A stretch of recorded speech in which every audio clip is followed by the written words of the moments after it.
Yeah, I call bullshit on the tracking working today. Thank you for the pat. Welcome in. Good evening. I doubt many people will have played the game. I know I want to play it at some point on stream to show it off because it is a late game, even though it is a spin-off game, but the music that plays in the main menu here reminds me of one of the OSTs of Leighton Brothers Mystery so much because they use the same kind of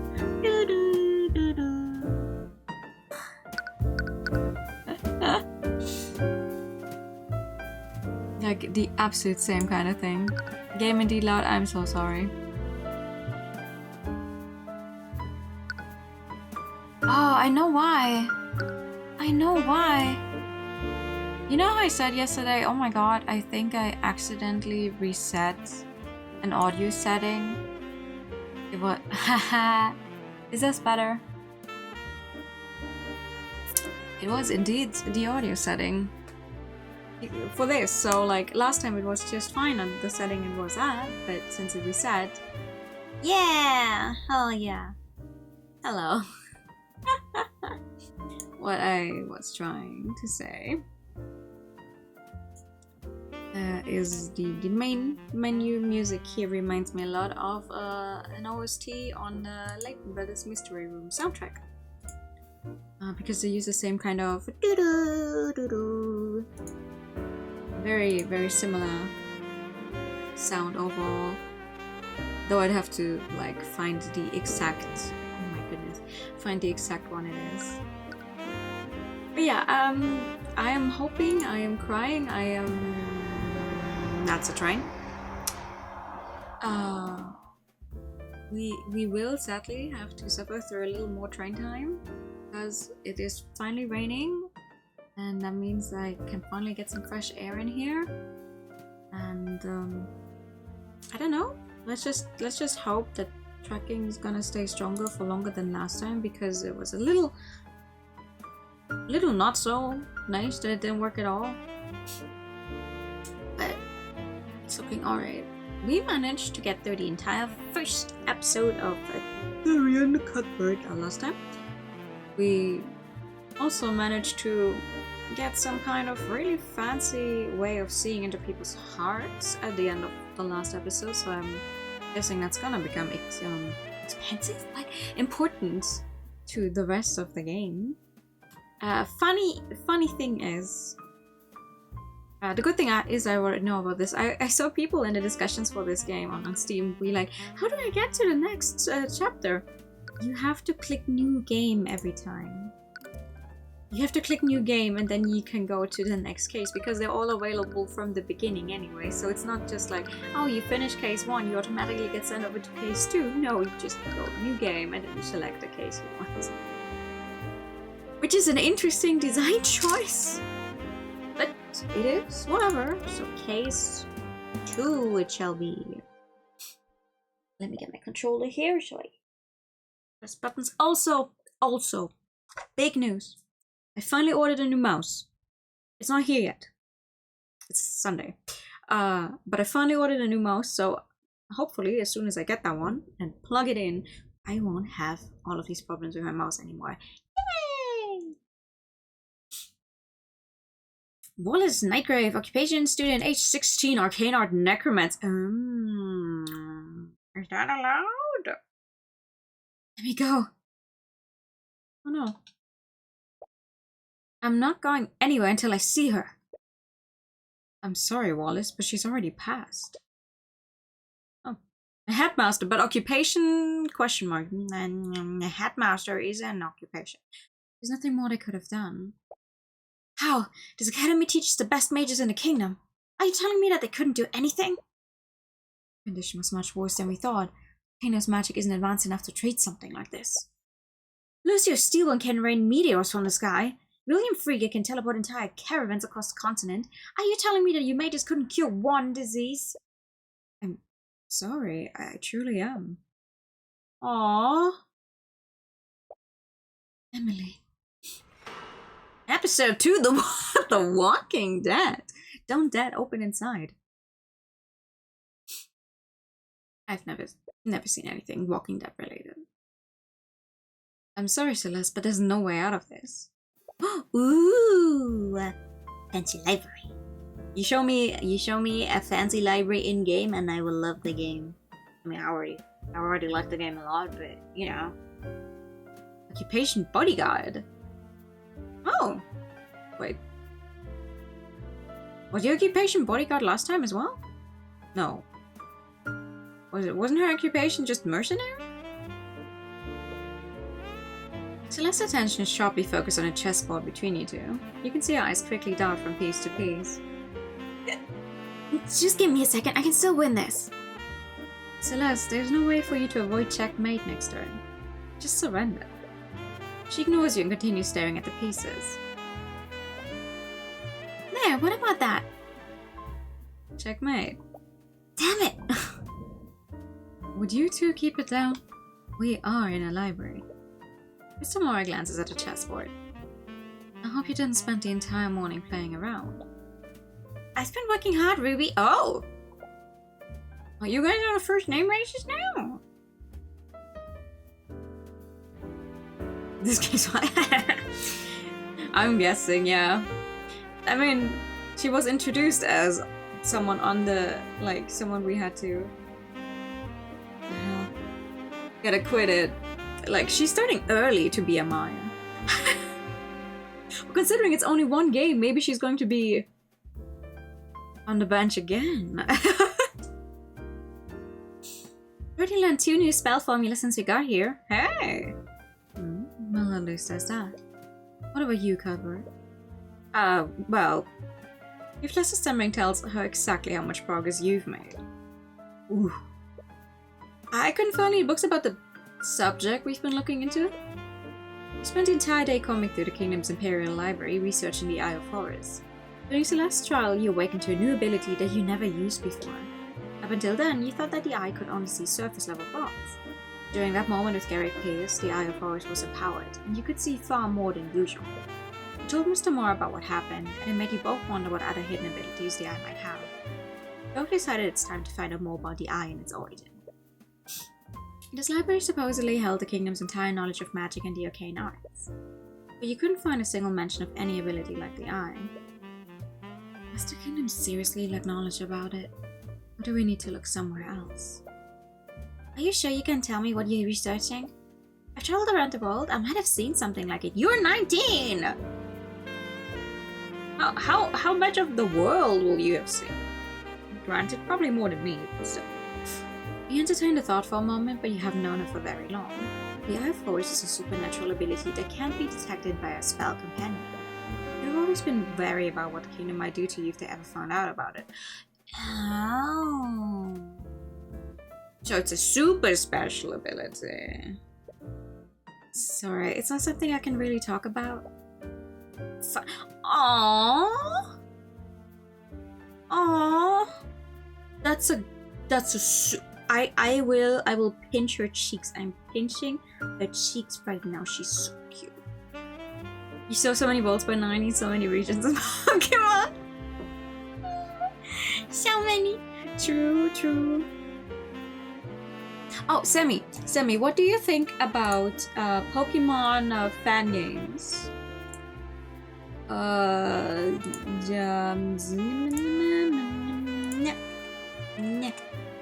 Because I saw something that looked interesting earlier.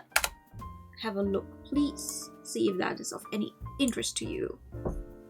You probably already saved the world twice at this point. True. If I had to guess, I would say that they're looking into supernatural phenomena.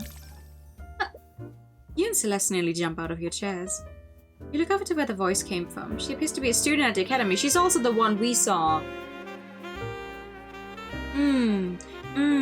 She's also the one we saw in our little weird vision.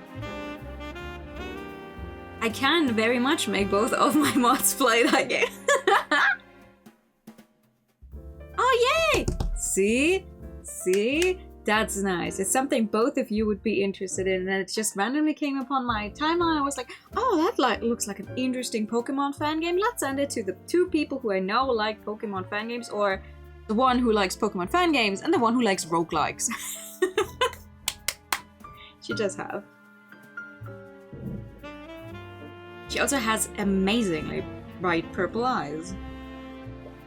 How long was she there? You didn't notice her presence at all. I also feel like she looks oddly familiar. Yeah, she was in your fucking room. Please, she's going to want to kill you. No, I don't actually know what she said last time because the text box just started going off and I was like, okay. Cute with the pitties. I'm terribly sorry if I startled you, but I couldn't help but overhear your conversation. As the girl approaches your table, you see another student frantically running after her. It is, you can't just... I'm so sorry. That's fine, Wallace. I'm sorry, but who are you two? Also, I don't have enough voices for all of these people, but it's okay. Why are you just an attorney and I'm a defense attorney, by the way? What's that about? Sorry, that was incredibly rude of me. My name is Iris Ilmater. Ilmater?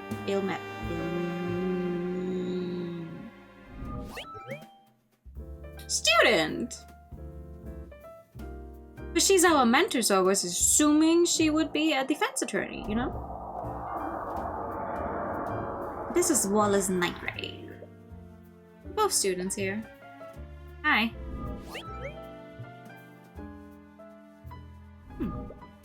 Not to be rude, but that was a private conversation. You were in a public space, technically. Even if it was a private conversation. So much did you hear? I wonder. Reading about the supernatural is actually a hobby of mine. You look like it. Also, is her hair white in the back, or is that just a very interesting stylistic choice? I cannot tell. I'm just like... I might be able to help you with the research, Mr. Cuthbert. You're 16! Oh my god. I understand, since a lot of these characters just seem to be the students here, but why are we going younger and younger? Please. Please. A veil? Ah.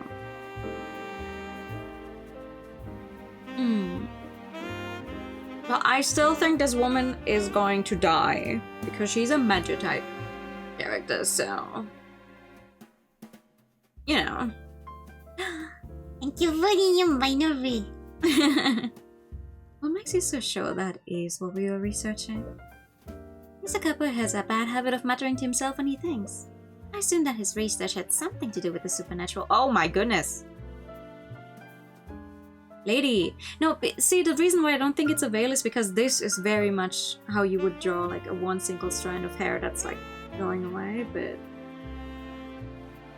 On the other hand, where does it end? It has to end some... Maybe we'll find out. Maybe, whatever. Don't get hung up on this. Why am I like this? Of a particular character's name I don't actually know. Do you know the series this character is from? Maybe you can try to explain. I have not actually tried pressing... Nope. Nope, doesn't actually hide the box. She reminds you of a character, but whose name you don't actually know. That's... It's hair. You just have to right-click.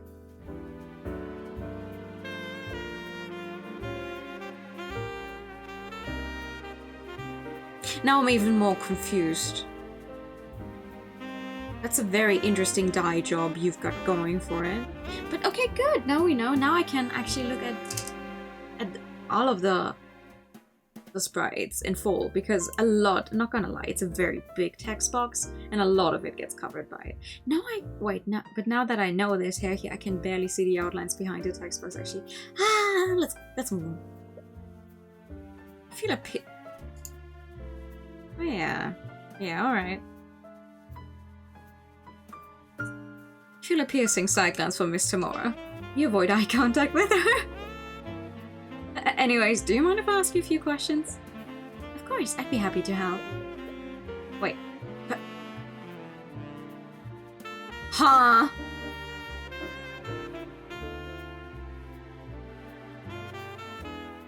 Huh?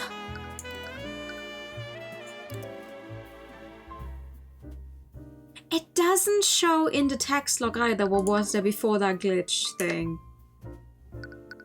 Okay.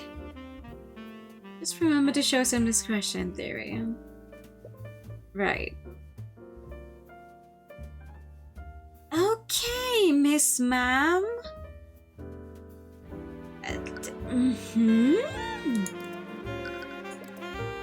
So to your students at the Imperial Academy. Yes, I'm currently studying illusion magic. Illusion magic! Illusion? That's the kind of magic that lets you turn invisible, right? Technically, yes, but few mages ever reach a level high enough for that. I'm a bit embarrassed to admit that I'm not able to cast invisibility, but apparently you can cast whatever that was. That's still pretty cool. What about you, Wallace? Wallace has his own unique field of study. Yeah, necromancy. It's probably not your place to pry. Okay. Well, once you sense a zombie after this, it will be my place.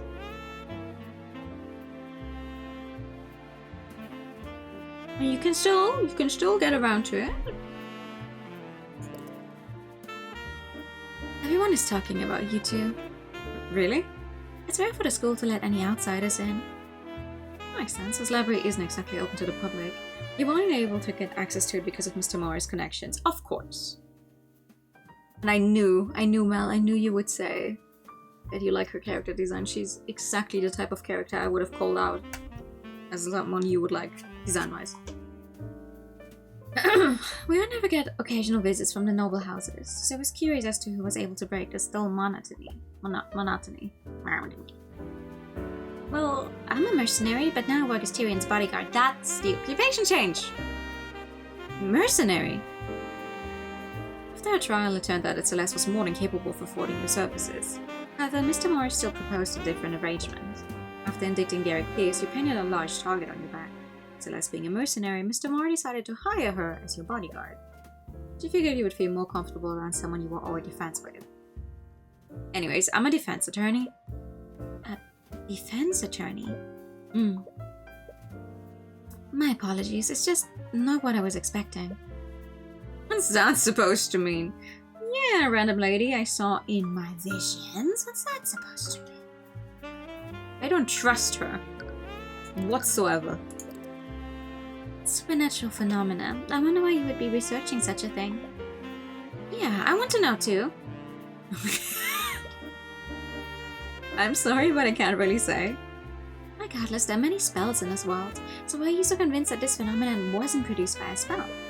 What we're looking into doesn't seem to follow the classic rules of magic. Oh? How so? Please tell me. It was created by someone who's not a mage. Really? So you're saying that this was something created by a person? Oh! The words came out of your mouth before you realized it. You sent a small apologetic look to Mr. Mora. That does remind me of a story. A story? Mr. Cuthbert, do you know the legend about how the kingdom of Wyvengard was created? I'm not happy with the voice I gave her, but whatever. You mean the story about the ancient dragons? The ancient what? What is your... Oh. Still, I don't think there's enough red in your outfit to constitute a girl wearing red, but I digress. The ancient what? The ancient dragon? Does Wyvengard have a story about ancient dragons? It's only about one ancient dragon. The Church of Bahamut refers to him as the Scaled Lord. I'm sure you've even heard people mention him before. Legends say that the first mages were created centuries ago by him. Oh. I just wouldn't have chosen her outfit to describe her. I would have called her girl with white hair. I think that's a more striking thing, but... At that time, our kingdom was caught in the middle of a brutal war. With no way to defend themselves, the kingdom was on the brink of destruction. Our people prayed to Bahamut, the god of dragons, for salvation. And almost as if to answer their prayers, Rathalion, the last Scaled Lord, appeared before them. The Scaled Lord bestowed a gift of magic on a band of heroes who were fighting on the front lines. Their magic, these heroes utterly overtook the kingdom's enemies and single-handedly won the war. It's said that these heroes went on to form the noble houses of today. Oh. What a load of nonsense. The story is nothing but religious propaganda to prop up the noble houses. Regardless, the significance of this legend is in a scale thought himself. Do you mean Rethalion? Rethalion bestowed the power to become a mage on several individuals, and to this day that power can only be passed down genetically. Can you think of an arcane spell that can produce something like that? No, I suppose not. Rethalion must have had powers that weren't bound by the rules of the arcane art. In other words, he could create supernatural phenomena without following the rules of magic. Please, do you honestly expect us to believe a story like that? It's completely unrealistic. As unrealistic as a non-mage using supernatural powers? She has a point. It's a far-fetched theory, but it's honestly the closest thing you have to a lead right now. Of course, it would be you lot making all of this noise, another character! Oh my god! Okay. What in the ever-loving fuck are these glasses?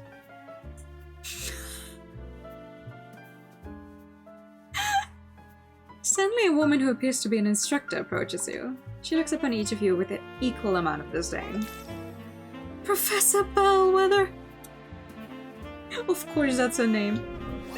Oh, Catherine Bellwether. Alright. That is Professor Bellwether to you? Didn't he just call you? I knew letting you rebel into Robots would lead to nothing but trouble. She's 34. Okay. If you can start associating with our malcontents. What now?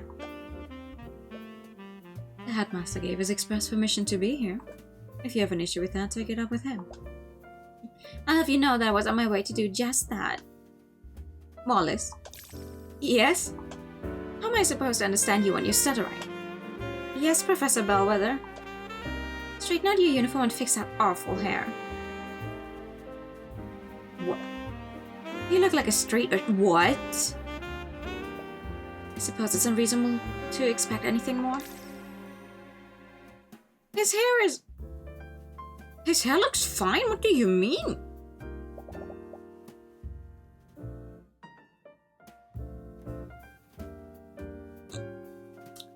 I'll be on my way. What the fuck is happening?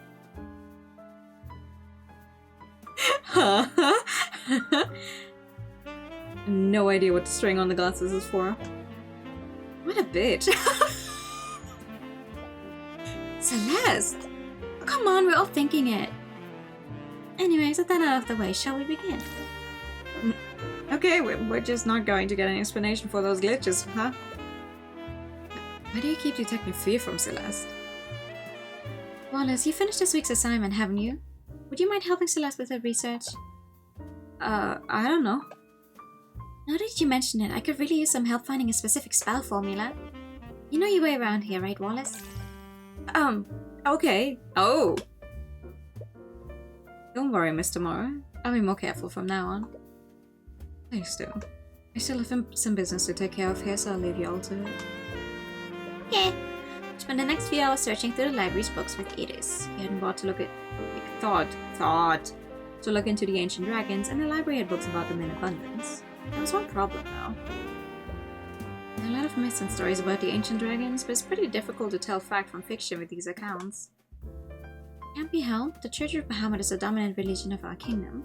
We have the bones of dragons displayed in museums, but those bones are the only widely known evidence of the dragon's existence. Depending on where this goes, I would argue that maybe there's even a dragon still alive and they just have him chained up in some kind of church underground secret place, or the church itself was the reason that all of them were killed. Bellwether's gonna die?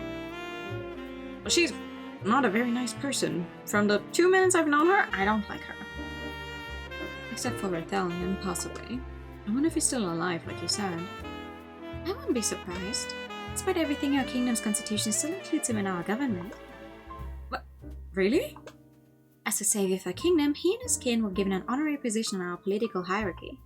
The ancient Dragon's authority technically rivals that of King Olivier. Oh, I had no idea. How have I never heard of this before? To be honest, the law is just a way to revere him and appease the church. Well, Italian couldn't possibly be any worse than a nobility. You're so stuck in your own thoughts that you accidentally bump into a bookshelf. The shelf begins to tip over and you're able to catch it before it fully falls over. But not before several books fall out from the shelves. They hit the ground with a what?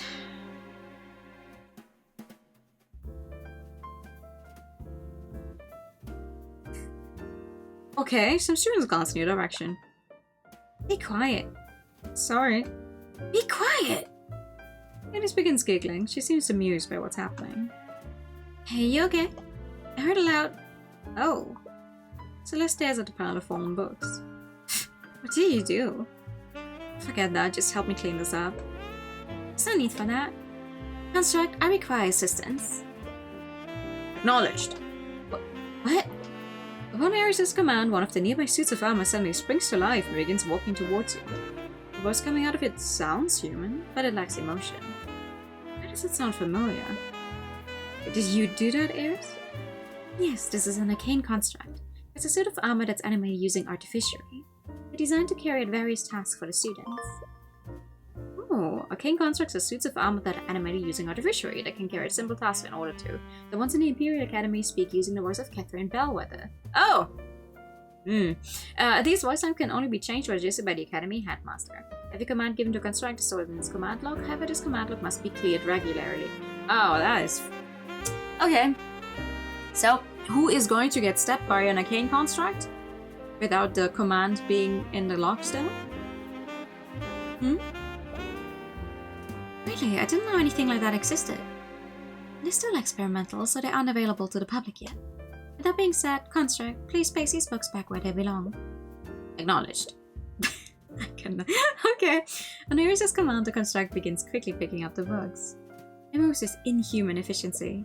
After only a few seconds, all of the books are back on their shelves. Man, I want one of those to please scan my books. Please, please, please. Oh, so they do whatever you tell them to do? Oh, there are some limits to... Construct, tell me that I'm the fairest maiden you've ever seen. Command rejected. Aw, what? I guess they're not allowed to lie. Hey! You feel a sharp pain in your side as Celeste quickly jabs you. The Construct's voice is just a series of pre-recorded messages. I'm not sure if you noticed, but he uses the voice of Professor Bellwether. Unfortunately, you can't make them say anything other than what's recorded. Only the Headmaster can change those settings. Artificially, that can record audio. I've never seen anything like it. But you just said that they're experimental, right? Maybe if I keep asking it, I'll just give up and do it. I would advise against that. Even if the commands are rejected, they're still stored in the Construct's command logs. Anyways, we should probably get back to work. Fine. You read more about the ancient dragons. Most of the stories read more like fables than actual historical accounts. I don't feel like I'm making any progress. Suddenly you hear a thunderous low-pitched sound blare across the room. It sounds like a high-pitched horn, but with its volume turned up to unnatural levels. What? Celeste, do you hear that? How can I not? What is that? You didn't touch anything you weren't supposed to, right? Of course not. Finally stop. Ares, wasn't that the lockdown system? Yes, I believe so. Lockdown system. Lockdown system! The Academy is outfitted with a large artificiary system. In a state of emergency, it will erect magical barriers throughout the building. State of emergency? Should we be worried? Don't worry, the lockdown is designed to keep everyone safe. Everyone else out, everything, and everyone who's already inside in. I'm assuming. We're safe as long as the barriers are up. But Mr. Moore, she said she was going to do something on campus. I'm terribly sorry. You suddenly hear a disembodied voice echo through the library. It sounds like it's being projected magically. It's the headmaster. He's using the intercom system. Wait, hold on. What voice gave it? Students and faculty, please remain calm. There's been a murder on the academy grounds.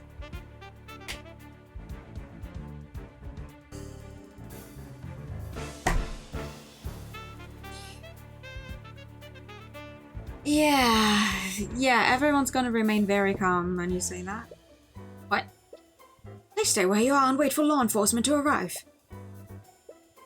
Damn it, we have to get out of here. I'm afraid that's not possible. The lockdown system protects and locks each room. Each room?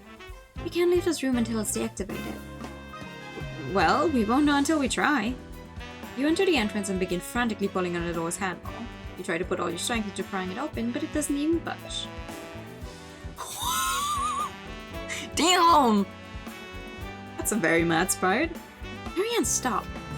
But, Mr. Moore, I know that you're worried about her, but there's already been a murder. We don't know where the attacker is or if they're still armed. The best thing we can do right now is stay here and wait. She's right. Damn it. Stop being so mad! The left hand rests on her sword. Her eyes are carefully watching the entrance. Oh, we've been here for hours and she still hasn't stopped watching the door. She was also able to calm you down earlier. It's easy to forget sometimes, but she's always reliable when it really counts. Oh. She's back to her. No, I'm sorry, the difference between those two sprites is so funny. The eyes, it's mostly the eyes. What? Students and faculty, thank you for your patience. Law enforcement has secured the building. The lockdown has been lifted, however, please remain in the building until... The headmaster's barely finished with his message before you're out of the door. Tyrion, don't go off on your own. Too late. Desperately run through the academy hallways. Mr. Mora? Mr. Mora, where are you? You have no idea where you're even going anymore. You can feel your fear and anxiety rise with every passing moment. Where is she? Oh, okay. Alright. What's wrong? Why are you shouting? You have to sneeze away out of iron mode or something. Back to being a mole blob. Tamora, calm down. You're hyperventilating. I heard there was a murder and I've been looking all over for you. And you were worried about me? I just... You hug Mr. Moore tightly as you overcome with emotion. She's usually not receptive to affection, but you don't care. You're just relieved that she's safe. Tyrion, there you are. And you're crying. Sorry, I didn't mean to worry you so much. We heard the announcement. Do you know what happened, Ruby? How is she calling her Ruby, but we still call her Miss Tamara, even though she's even technically our guardian, apparently? I do, but... You see Miss Tamara glance at Wallace for a brief moment. For now, I think we should head to the foyer. Who the fuck is that anime guy in the middle? You arrive at the foyer and see the room swarm with the legion of familiar knights. Is that the Inquisition? Don't tell me. The headmaster mentioned that there was a murder on campus. Someone used magic. Hey, you there. As you enter the foyer, Commander White notices you and begins marching in your direction. The founder from another world. No! The founder from another world who get isekai'd into this one. Thank you for the follow-up, Tyrion. But his attention isn't focused on you. Huh? Are you Wallace Nightgrave? Yes, but by the authority of the Wyvern Crown, I'm placing you under arrest. What are you doing? You three. The hell are you doing here? Getting involved in the second case. You said he was under arrest? On what charges? He is charged with the murder of Catherine Bellwether.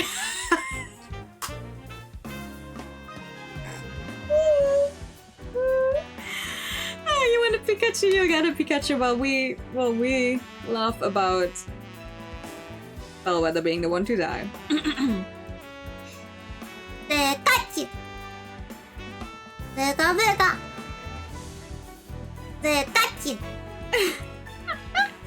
Of course. What? Wasn't that the professor you met in the library earlier? Like, how are you arresting him? He was with us in the library for the entire morning. There's no way he could have murdered her. Move aside, Celeste. But Mr. Moore is right. If Wallace is a suspect, we can't stop the Inquisition from arresting him.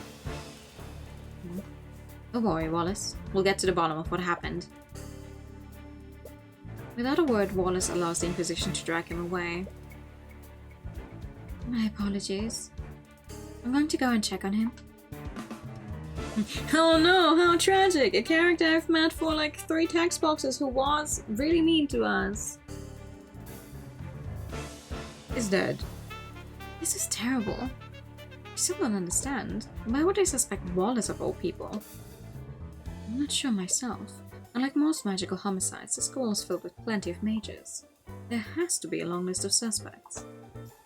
Yeah, unless it's like, oh, whoever murdered her is some kind of reanimated corpse. And I assume they don't have that many people studying necromancy.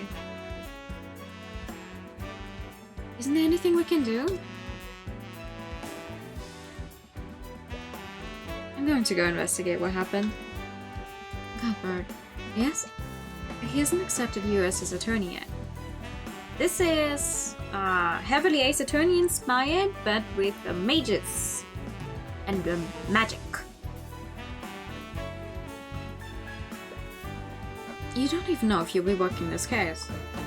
But I know that he's innocent. I can't just sit here and do nothing. Well, I clearly can't stop you, but please remember that being an attorney is your job. It's not charity work. Don't come prying to me if you run out of gold. Right.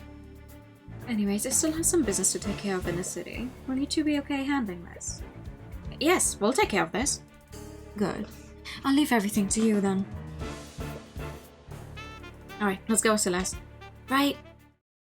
I sure would love to save my progress, yes. Thank you. It's been a few hours since Wallace was arrested. You and Celeste were with him during the lockdown, so the Inquisition had to take your statements. But the more they questioned you, the more you could tell that they had doubts about your testimony. You will need to do more if you want to establish an alibi for Wallace. It took longer than I expected. We thought he lost a lot of time talking to the Inquisition, but we should be free to roam around now. Where should we go first? Crime scene sounds like a good start. We still need to figure out what actually happened.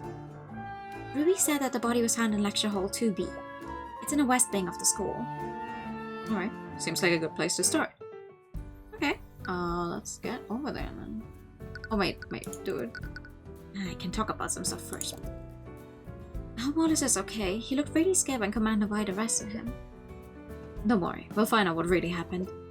But first you need to inspect the crime scene. No, first I am going to talk about everything.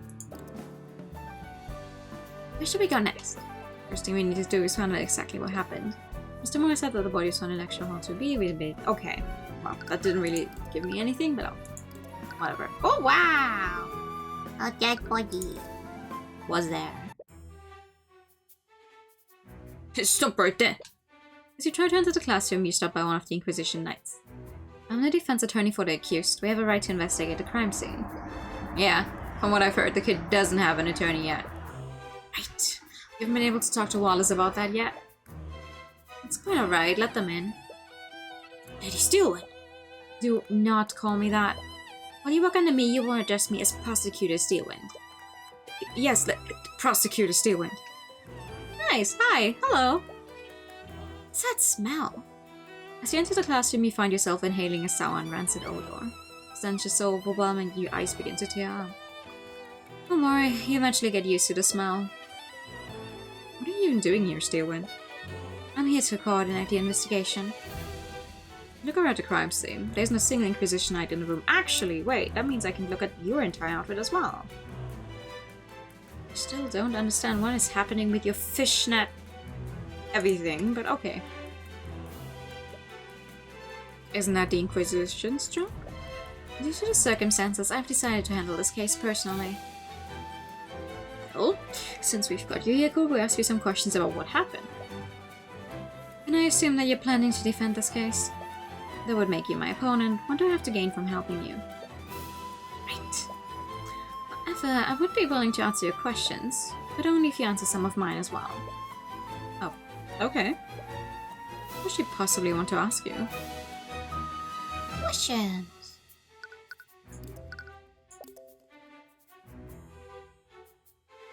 Miss McCoy, it's my understanding that you were adopted. Would you happen to know who your birth parents are? Isn't that too personal of a question? You agreed to answer my question, didn't you? I didn't think you meant... It's fine, Tyrion. I'm fine with answering if it helps Wallace. I don't know who my birth parents are. I've never tried looking for them. I see. If I recall correctly, your spell compendium only contained one spell. Considering your upbringing, how did you learn Mage Blade in the first place? I bought a scroll from a merchant a few years ago. It had Mage Blade spell formula on it. I know more than one spell now. Actually, just learned a few new spells today. I'm sorry, spells? As in plural? How long did it take you to learn those spells? A few hours, I think. She had multiple spell formulas within a few hours. Yeah, she's crazy talented. What was that just now? I see. Well, I think that's all I need to ask for now. Okay. He's sharing information about the investigation for that. Hi, I'm good. How are you? Why is she so interested in Celeste all of a sudden? Wouldn't you like to know? Wait, what does she know then? Do we know?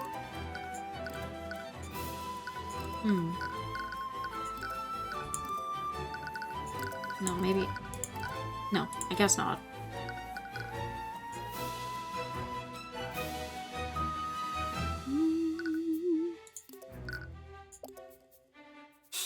I can't take it anymore. The smell is driving me crazy. What is that?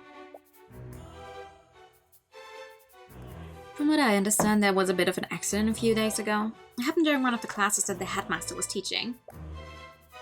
He misread the instructions for an alchemy experiment, and as a result, he accidentally produces rancid-smelling vapor.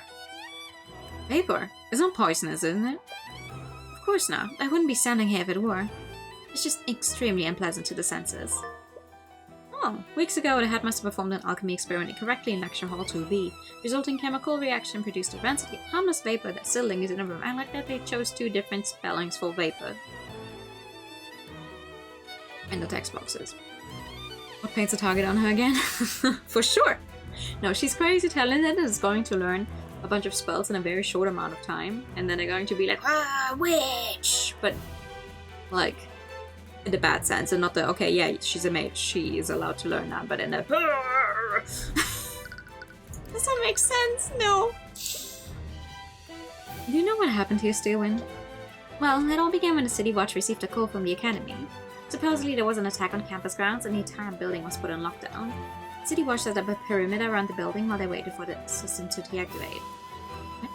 When the Academy have let them in once the scene was secure? I'm not sure about the specifics, but supposedly the lockdown can be shut down manually. You have to ask one of the Academy's admins if you want to know more. Anyways, you two were also present during the lockdown, am I correct? Did either of you see anything suspicious? No, but we actually met the professor that morning. She was still alive then. I see. That does match with the accounts from our other witnesses. Do you have any idea where she went after she left the library? The headmaster gave his express permission to be... Oh, yeah, she wanted to... She said that she was going to meet with the headmaster. He also mentioned that when I questioned him, she attended the meeting as planned. If the headmaster met with Bellwether, you probably want to speak with him next. She must have found her way into this classroom afterward. Would you happen to have a map of the Academy? I do. I have extra copies if you'd like one. Oh, that's... Ooh. Nice. What do you call an unexplicable dangerous person with magic assist? Yeah. Like, Okay, library, headmaster's office. There's a few more lecture halls over here, even though I'm covering them. Kitchen. Storage closet. We are in this one right now. The furthest. Headmaster, that's a long way. It's a long way to go. What is it? There's only one direct path from the headmaster's office to his lecture hall. But I wonder if she took any detours. Map of the Imperial Academy displays the general area where Catherine Bellwether was seen that day. Okay. Do you have anything else? Oh my god, yes. Do you know how the body was discovered? Two members of the kitchen staff spotted her collapse inside this classroom. They reported the situation to the campus admin while they attempted to save her life. But it was too late. The professor had already passed away by the time any healers arrived. Those two staff members, who were they? I believe the names are Valentina and Valerie Ianus. They're apparently sisters. Orin was the one who collected their statements. Did he notice anything off about their behavior? From what he said, they had a few quirks, but nothing too suspicious. Quirks? He told me that they were running and spinning around him during questioning. What does that mean? I have no idea. Perhaps they were still on edge after finding their co-worker murdered.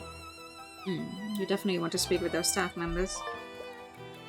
The body was discovered in Lecture Hall 2B by Valentina and Valerie Ionis. That's a horrible last name. 2 members of the kitchen staff. According to Commander Oren White, they were being hyperactive during questioning. We've already told the Inquisition this, but Wallace was with us the entire time. He couldn't have committed the murder. Yeah, he has a perfect alibi. Strong, maybe, but his alibi is far from perfect. Miss McCoy herself told us that there was a small time period when she wasn't with him. What? Right, it was when I came to check on you after you knocked over that shelf. I got a little lost on my way back to Wallace. But still, we only lost each other for a few minutes. Well, maybe, but unless his alibi is airtight, the evidence in his room proves that it was him. What do you mean? It will be easier to explain once you examine it yourself. Okay! Okay, I get it, sorry. Oh, Tyrion, I almost forgot. Since it's our first official case together, I wanted to show you something that I learned. Okay, what is it? Repario Arcanum! You actually have a voice line! Repario Arcanum! I wasn't even that far off with my voice for you, actually. I am happy. What was that? That is the incantation of the Detect Magic spell. Detect Magic? Wait, does that mean? Yep, we can see magical traces while we're examining crime scenes now. Your bodyguard Celeste can now cast the Detect Magic spell. While examining a location, press the Detect Magic button to make magical traces visible. If there are any magical traces at your location, you'll see a colored overlay. Now you know I was listening to her say, no. Okay, hit me. Detect Magic. Repario Arcanum. Repario Arcanum. What the fuck is that? Luminotas, but not. I like how they're with it though, how they're working it. What? What's wrong? There's a trace of necromancy on the body. Necromancy? Isn't necromancy the type of magic that creates undead? She's not just going to get up and walk away, right? We're honestly not sure. That's part of the reason why I've stationed myself here. Oh, the actual body is still there? Oh, that's interesting. But what does that have to do with Wallace? Oh, you didn't know. Wallace Nightgrave is a necromancer. He's a what? A what? We believe that he drained her life force completely using a necromancy spell. That's why there are no visible wounds. Here's the autopsy report. It will tell you everything that you need to know. Died at 2:01 p.m. Okay, that's specific. Body shows no signs of cuts or bruising. The alchemist report is verified that death was not caused by poison or disease. Body shows traces of necromancy and illusion magic. Cause of death is not apparent, but very likely caused by necromancy magic. But in the modern day, even the Inquisition doesn't commonly deal with necromancy. They're all on edge about what other spells he might have used. So I'm here to make sure that nothing unholy happens to the body. I believe it. We've heard stories of necromancers before, but why would Wallace be studying something like that? But even if Wallace is a necromancer, aren't there plenty of other mages who can cast necromancy spells? This is an academy for mages, after all. No, there are no laws against it, but the knowledge required to learn necromancy is heavily controlled. No one in their right mind would dare teach necromancy beyond basic healing magic. Frankly, I'm surprised even one student at this school was allowed to learn it. See why? Still so convenient, but because of this specific piece of evidence, we know that he's the murderer. It's the first time you've seen a thought from Steelwind. No, that's the second time, technically. Normally you can only see thoughts when people are stressed or excited. You doubt that Miss Steelwind is excited, so something causing her to be stressed. Is there something you're not telling us, Steelwind? Because something tells me that this case isn't as straightforward as you claim it is. If you truly believe that, then why don't you prove it? I can't see any more thoughts from her. She must be subconsciously guarding her mind now. She's clearly hiding something. I guess they give us like one mechanic each chapter. But this is good. There's a trace of illusion magic next to the body. We believe that the suspect donned an illusory disguise immediately after murdering the victim.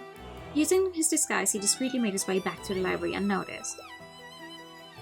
But, genuinely, sorry, but hold on.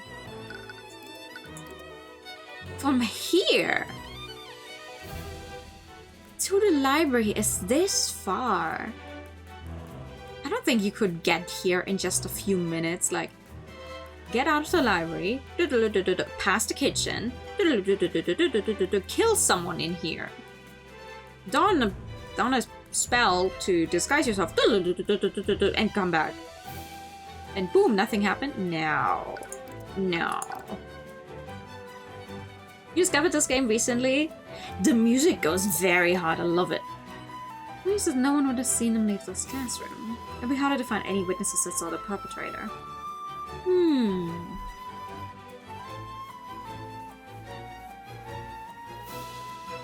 Okay.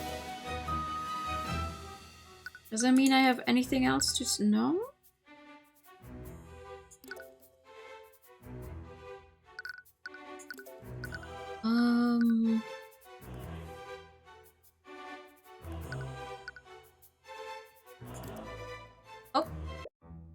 Oh no!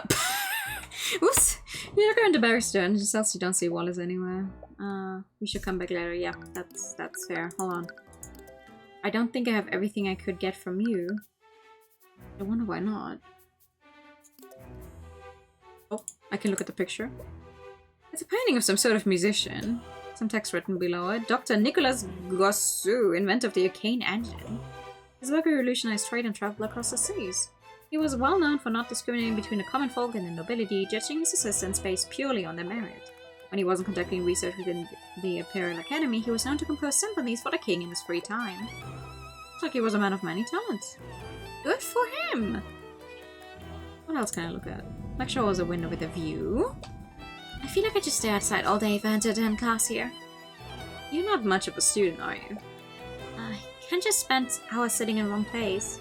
I need to move around. She was pretty antsy while you were studying in the library earlier. How have you learned so many spells if you're so distractible?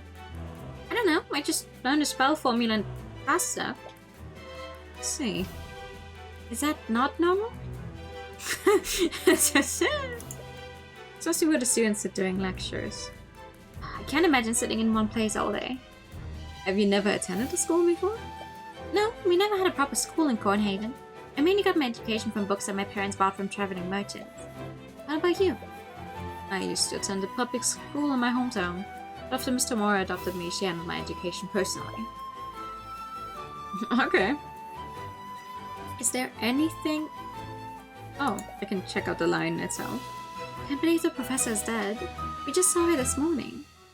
There's a chalk outline around where her body was. It appears that most of this blood came from her abdomen. Is that where the fatal wound was? There's a lot of blood in this puddle, but there's no trail leading to it. And there aren't any magical traces anywhere else in the room. I thought the murderer used magic to clean it. Does that mean that the murderer attacked her in his room? Maybe, but it's hard to say for certain. Ah! There's a pool of blood where Catherine Bellwether's body was, so the patient implies that she bled from her abdominal area. Okay. Prepario Arcanum. Now I've checked out everything in this room, I think.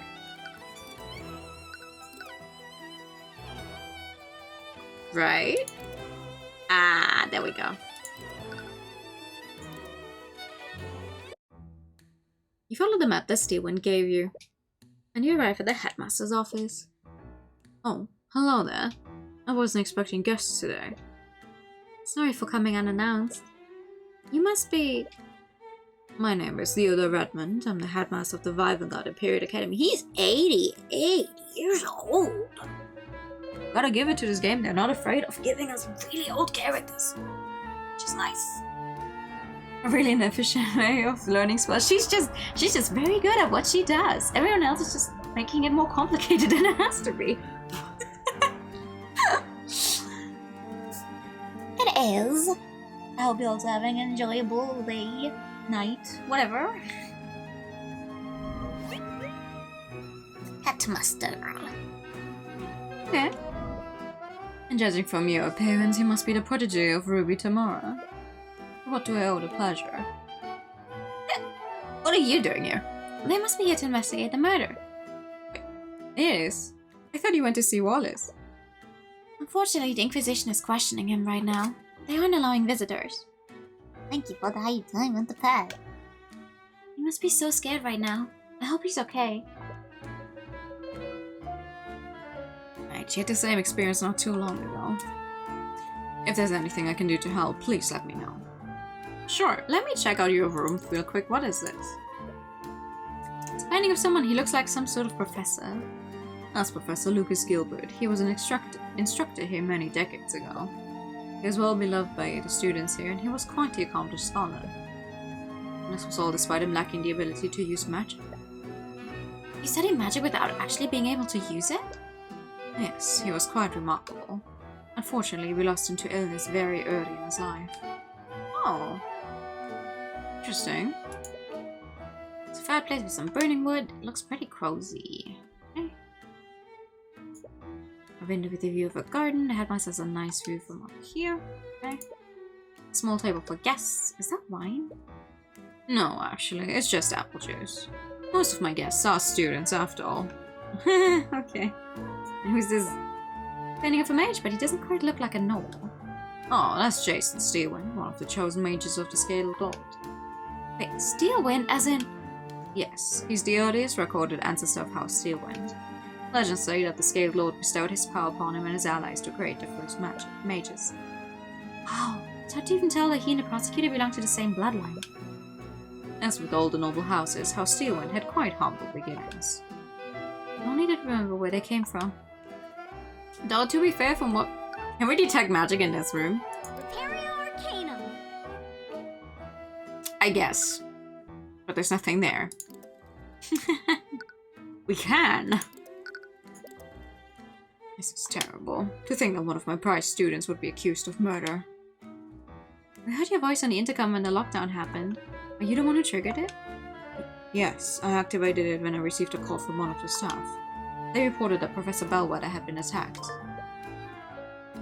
Headmaster activated the Academy's lockdown system in response to receiving a call from security. This call reported that Catherine Bellwether had been fatally wounded.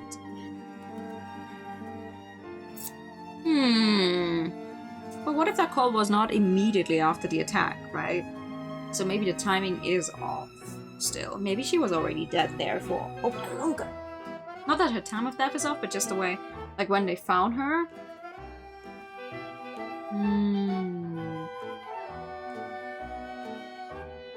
No secrets, no? Maybe not yet. I'm glad you think so. I'm glad you think I have comfy vibes. I try. How does the lockdown system work? It's an artificial network that covers the entire academy. In the event of an emergency, I can activate it using this stone. Headmaster pulled out a glowing stone from his desk. You can hear the hum of magical energy emanating from it. Once activated, the system creates magical barriers throughout the building. It's designed to contain and protect each room in the building. Would a powerful mage breach any of these barriers? I doubt it. The barriers can withstand a great amount of force. They even block mages from teleporting through them. And once activated, even I can turn it off for an hour. Aha, okay. The Academy's lockdown is a system of artificery that covers the entire academy building. Once activated, it creates magical barriers that isolate and protect each room in the building. These barriers can't be breached with physical or magical force. They also block mages from teleporting through them. Interesting. What else? What can you tell me about Wallace? Earlier said that he was one of your prized students. Oh, I just need to understand. Why did the prosecutor say he was a necromancer? Because technically, he is one. Well, why would he study something like that? Necromancy is probably one of the most dangerous and most scrutinized schools of magic. Its image had been long chained up by stories of dark wizards raising armies of the undead. However, it doesn't just control the forces of death, it also controls the forces of life. Forces of life? The truth is that healing magic is also classified as necromancy. Most healers don't care to admit it because of the stigma it has. But that's why Wallace is studying it. He wants to become a doctor.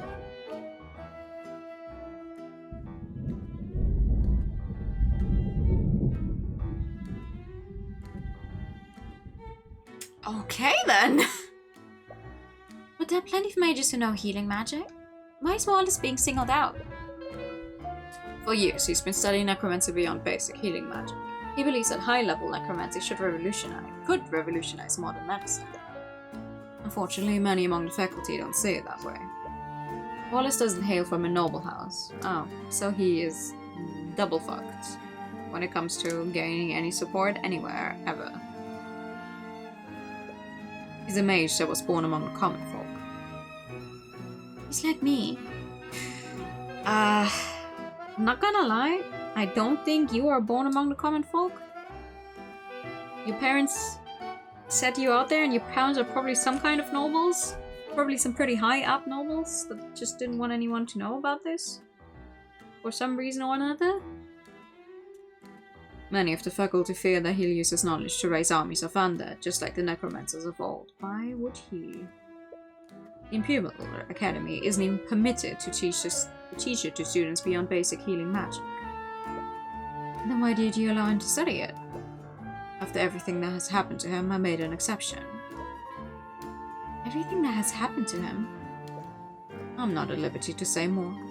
You have to ask him if you wish to know more. Okay. You have anything else for me? The Orphan with Parents in High Places is a fantasy classic. It, absolutely needs to be. And oh, she's a commoner, she never went to school, she only knows the one spell that she got from some random scroll, but she immediately learned 2 spells in one day. There's something in her blood, for sure. If you plan on defending Wallace, you need a spell compendium, am I correct? Yes, having a client's compendium is instrumental to acquitting them. You may find that a bit difficult. You see, after a certain incident, he destroyed his compendium. But why would he do that? Doesn't he need that to use magic?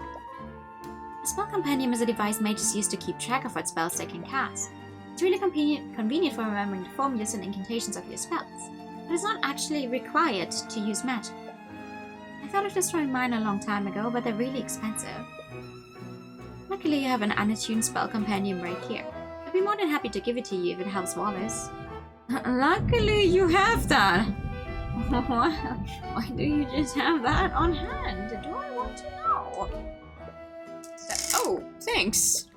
I do not trust this lady. Wallace just needs to maintain physical contact with it for 10 minutes. After that, the compendium will attune to his magic. Just make sure that you don't let another mage like Celeste hold it. Once it attunes to a mage, no one else can use it.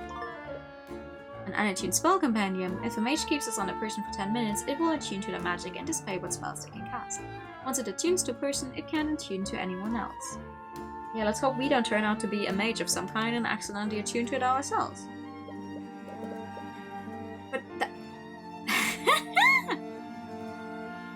Wonderful. I just hope you can persuade Wallace to attune to it. Yeah. Yeah. Little Miss Illusion Magic. I wonder what that's all about. What can you tell me about Catherine Bellwether? Ooh. Wow, that was a whole mess of emotions. She was rather unpleasant to work with. Can you think of any enemies she might have had? You might as well list everyone who attended the school.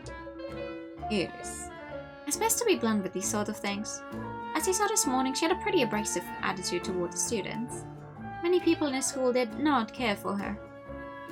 Maybe she wasn't the nicest person, but would that really be enough to motivate someone to murder her? She'd often target and harass students, especially those who were from the common folk. She even made a habit of expelling those students for minor infractions. Commoner's magic can be your ticket out of poverty. I can't imagine how it feels to have that opportunity unfairly taken from you. She put so much pressure on our students. Some of them even left the academy of their own volition. They couldn't handle her constant verbal abuse. Even then, would there really be enough motive to commit murder?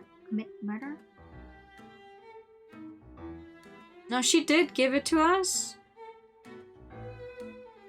But I guess she didn't have it on her for a full 10 minutes, so it's not attuned to her yet. Something along those lines.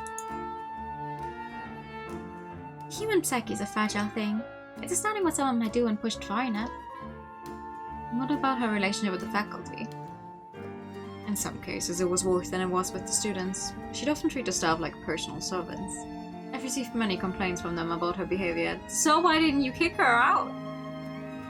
Sorry if this sounds rude, but why didn't you just fire her if she was such a big problem?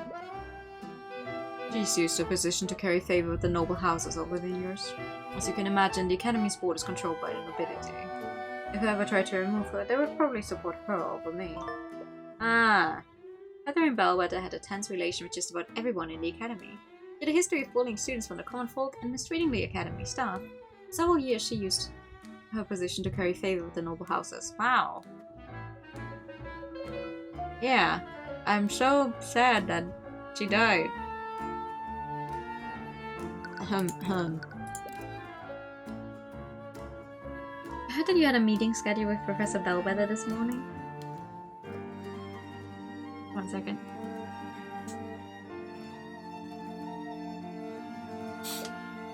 What time was this and when did the meeting end? Our meeting was scheduled for noon. She arrived on time and our meeting lasted until 1 p.m. Did anything seem off about her to you? No, she seemed to be her usual self. Did you take a trace of fear or is it nervousness? If you don't mind me asking, what was the purpose of your meeting? We met to discuss routine administrative matters. Despite our personal disagreements, we knew how to stay civil when discussing professional affairs. But to be perfectly honest, it did always feel like I was treading on eggshells when speaking with her. God damn it, my guy. You're over 50 years older than she is. Was. An attack on them if the connection goes public? Probably. Inside the noble houses sound very nice so far. But you were her superior, weren't you? Didn't she respect your authority? We had many arguments about how I was managing the academy. She was very vocal about her distaste for the common folk students. She was difficult, to say the least. I see. Anything else? No. Kitchen time. Yeah. Ooh. Hello, is anyone there? Be right there. Sorry, but the cafeteria is closed right. You are so cute.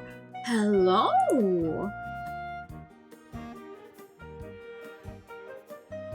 Please don't be the murderer. Oh, she's so cute. Sorry, but the cafeteria is closed right now. Actually, we're here to investigate the murder. We heard that 2 members of the kitchen staff discovered the body. Oh, that would be me. You're only 19! What? I'm Valentina Ianus. Oh, you are so cute! How about the other person? Do you know where they are right now? Oh, that would be my sister Valerie, but I think she's somewhere else on campus right now. If you're with those knights, we've already told them everything we know.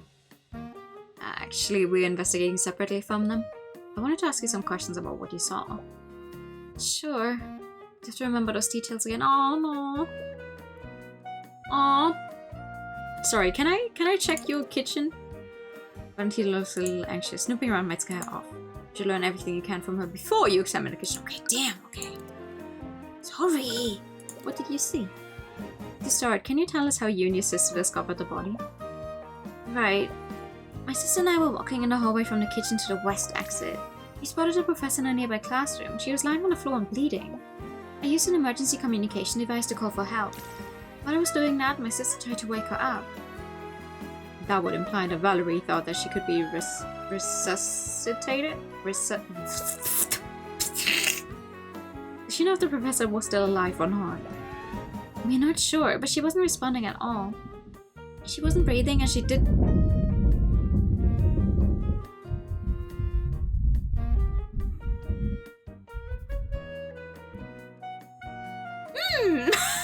She didn't have a pulse. Thunder. What do you know about the suspect in this case? His name is Wallace Nightgrave. He's a student here. He's that scary kid, right? The one that raises undead? Those are just rumors. He would never do something like that. But he studies necromancy, right? Have you ever actually met him? No, but I've heard the rumors. He's always hanging around the cemetery. I'm sure she's... Let's try it again. I'm sure he's just spending his time waiting for his chance to raise an army. He's one kid who's 16 years old. He's literally 3 years younger than you. Okay. Can't be helped that people think of him that way, but you can't help but be a little annoyed on his behalf. You don't even know the guy. What can you tell me about Catherine Bellwether? Oh, yet another set of complicated emotions. Well, I guess there's no point in hiding it anymore. She was a horrible person. She was really terrible to all of us. By all of us, do you mean the academy staff? Yeah, she always treated us like her personal servants. Sometimes she'd make messes on purpose just so she could order us to clean it up. Probably sounds horrible, but I'm sure a lot of people are glad that she's gone. She's hope we can still keep our jobs. Interesting. Now, why would she be worried about that? Did you ever feel like your job was at risk because of Bellwether? Yes, actually. She was actually planning to fire all of the staff. All of the staff? That can't be true, can it? The academy needs the staff to function. I'm not sure about the details. That's just what Jan told us. Who's Jan? He's one of the academy's custodians. You'll probably find him cleaning the halls if you look around. Ah. Can I? Celeste, this room was close to the crime scene. Could you cast Detect Magic and scan for magical traces? Sure. Just say scan for magical traces. Oh! Oh, I'll just get out of your way then. Ow, she just bolted out of the room. What was that about? Prepario Arcanum.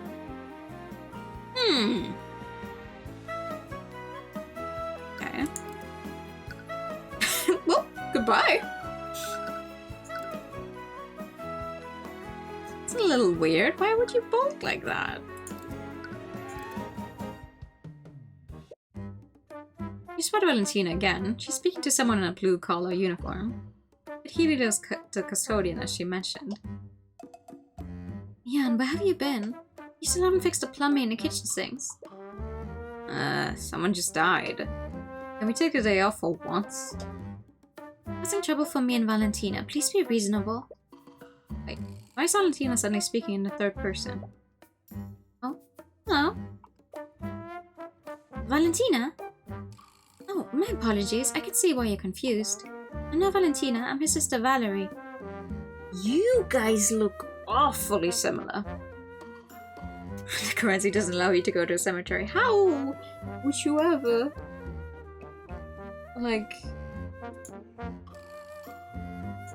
Oh, God, I don't know the word.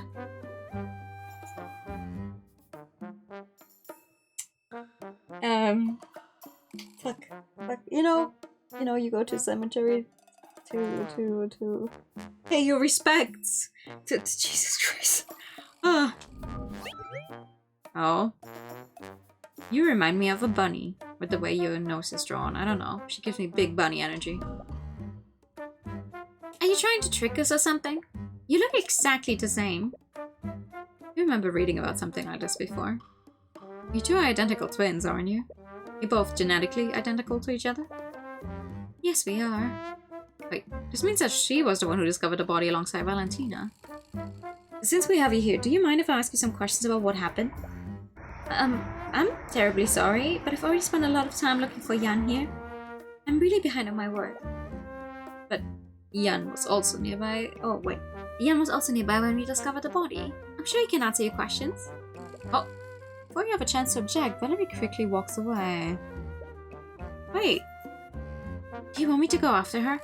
I'm pretty sure I can catch up to her. No, we don't want to scare those two more than we already have. Anyways, Valeria said that Jan was around when the murder happened. Maybe you saw something. I feel like he's missing a cowboy hat. Jan, was it? Do you mind if we ask you some questions about what happened? Really? Oh, whatever.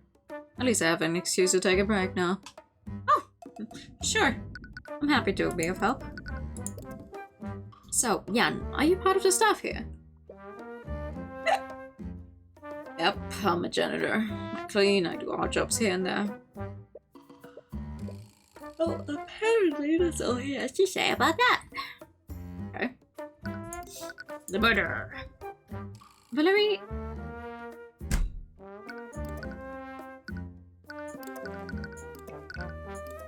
Valerie. And Valentina. Okay, so the other one was a typo. Valerie. Mentioned that you were close to Lecture Hall 2B before they found Bellwether. What were you doing when the twins discovered the body? I was cleaning the halls. Bellwether knocked over a vase, and there were shards and dirt everywhere. Wait, you saw the professor before the twins arrived? Yeah, like I said, she broke the vase right in this hallway. 20-30 minutes before the twins found the body. You might have been the last person to see her alive. Did you see where she went after breaking the vase? Yeah, I think she went into the dove room over there. And points to the lecture hall that Bellwether was found in. Did you see anyone else enter the lecture hall? I'm honestly not sure. I was more worried about cleaning the mess she made. Well, did you notice anything off about her? She was in a pretty bad mood. Honestly, that's pretty normal for her. She was walking real slow. I didn't notice her at first and she basically shoved me out of her way. After that, she knocked over the vase. Didn't even say anything after that, but she still yelled at me to be quiet. You see where she went after that? Not really, but the only thing in that direction is Lecture Hall 2B. Can't imagine her going anywhere else. 30 minutes before the Eunice twins found the body, Bellwether walked past Jan in the West Wing hallway. He was in her path, so she shoved him out of her way. After that, she knocked over a vase and shattered it. Even though Jan didn't say anything to her, she yelled at him to be quiet. After this interaction, she walked into Lecture Hall 2B. To be or not to be, that is a question. What can you tell me about Catherine Bellwether? I've heard that she had a pretty bad relationship with the staff. She had a bad relationship with just about everyone. The students, the other teachers. I could think of many people who actually did get along with her. Jan and janitor is a mean combination. Janitor Jan. Janitor Jan. Jan? No, that sounds wrong to me. I'm sure you had your own share of bad experiences with her. Yeah, she'd always yell at me when it was taking too long to get a job done. I just say things are a lot more peaceful around here without her. It's blunt to say the least. You can't exactly blame him for thinking that. Like if someone was this awful of a person, yeah. Valentina mentioned something interesting. Did you tell her that Bellwether was going to fire the academy staff? Yeah, I remember that. Why would you think that she was going to do something like that? You know those arcane constructs in the library? Bellwether was the one that ordered them. But yeah, they're so cool. Well, a few weeks ago, I overheard a meeting she was having with the headmaster. From what I heard, she was planning to order more constructs and entirely replace the staff. Oh. Well, I'm sure the headmaster rejected her proposal. I don't know, from the way she was taking it, it sounded like he didn't have a say in the matter. Only the headmaster would have the authority to fire the staff. Why would she be that confident? Don't know. All I know is that she hated having common folk in the schools, even among the staff. It's usually myth that he was hiring common folk from a community center. Supposedly, Bellwether told the headmaster that she was planning to fire all of the academy staff and replace them with arcane constructs. This plan was overheard by Jan a few weeks ago. Okay. Anything else? No. Can I? Repario Arcanum. I am going to make her do that every single time I get the option now. There's gonna be something somewhere. Let's see if we can talk to him now. It's over. My life is over. No! Wallace? Who are you? What do you want? Wallace, it's Celeste and Tyrion? From the library, remember? Oh, right. How are you doing? Apparently not well. Please tell me you're going to get me out of here. I keep telling them that I didn't do it, but they still won't let me go. I'm sorry, Wallace, but they found traces of necromancy magic on the body. And because of that, they're going to push your case to trial. What? Are they going to execute me? This can't be happening. I can feel these walls closing in. No! I can't breathe. Oh, brother. Please calm down. We know that you're innocent. With that said, would you let me represent you in court? Oh, right. You said that you were a lawyer. I don't really have any money to pay you with. Don't worry about that. But now let's just focus on getting you acquitted. Yeah, it's fine. Who needs money? Seriously, want to help me? Yes, we do. What? You want something from me, but... I guess it doesn't matter anyways. It's not like I have anything else to lose. It's not exactly the reaction you were expecting. But at least he's cooperating.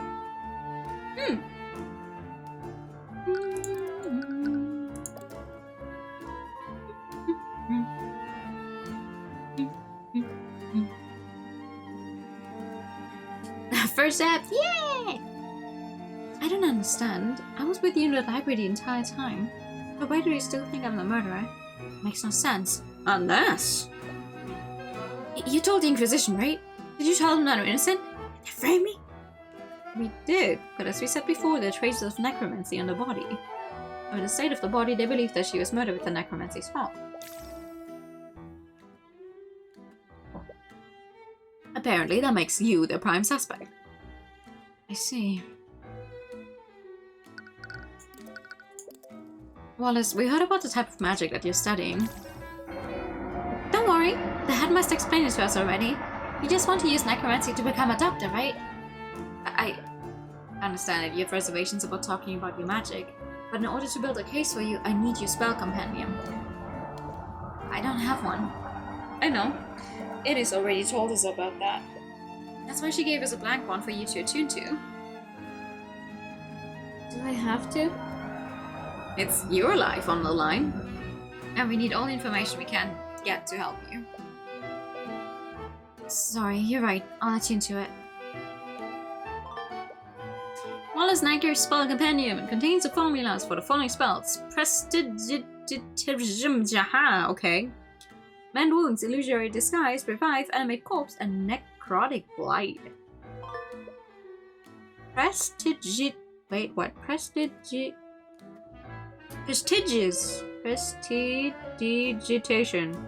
Snap of the fingers. Castigates a simple and harmless visual effect around the hand. This effect will last for as long as they maintain concentration on the spell. Why? Duration 1 minute. Heals the wounds of the target over the casting time. Wounds on the target are magically healed without leaving any scars or bruises. This spell can't restore missing limbs, nor can it revive someone who has already died.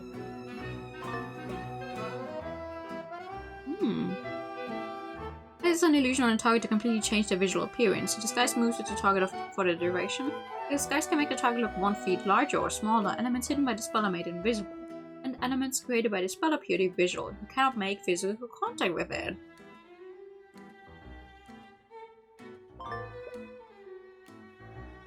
Revive.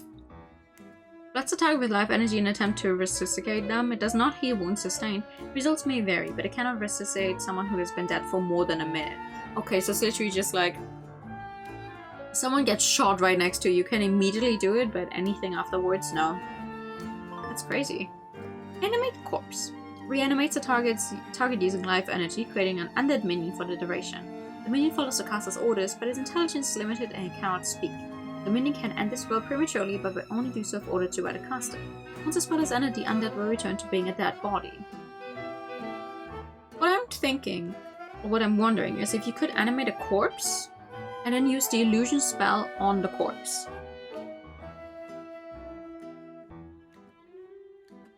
But it cannot speak. Puts all of the life energy from the target, resulting in instant death. This spell does not wound the target, nor does it leave any physical evidence, but still leaves a magical trace. Damn, Jesus Christ. Yeah, that compendium is not helping our case for him to be innocent. You understand the reason why he's studying this type of magic, but the spells in his compendium are still pretty gruesome. It's a little terrifying that spells like this even exist.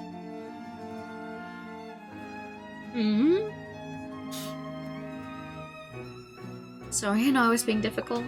A long time ago, I showed my compendium to someone I trusted. After she saw my necromancy spell, she told everyone in the academy. That's also when Professor Bellwether started coming after me. I'm sorry, that must have been hard for you. At least you had Iris. Yeah, I did.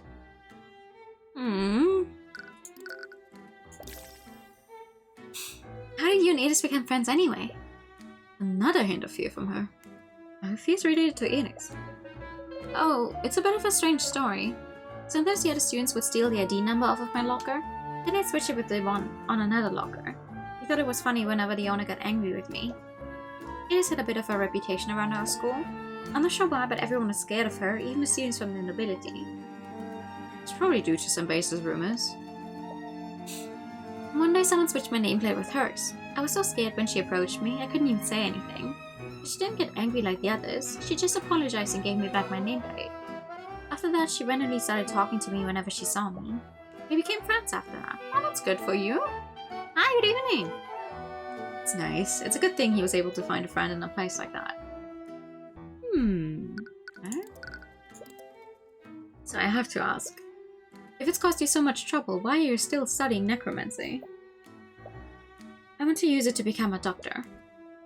That must have told us the same thing, but you could have just stopped after learning the healing spells.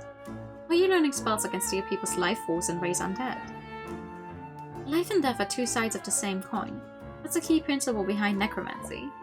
First time that was actually a failed attempt to resurrect a human using magic. Oh, I never knew that. Right now, basic necromancy can only heal injuries and wounds. What was the word? The word is...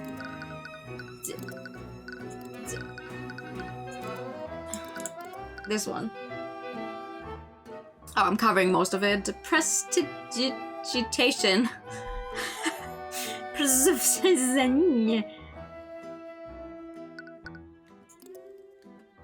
Right now, basic necromancy can only heal injuries and wounds, but I can't do anything for diseases or deformities. If I could just keep studying, I know that I can create a new type of necromancy. One that can cure diseases and save lives. Prestidigitation.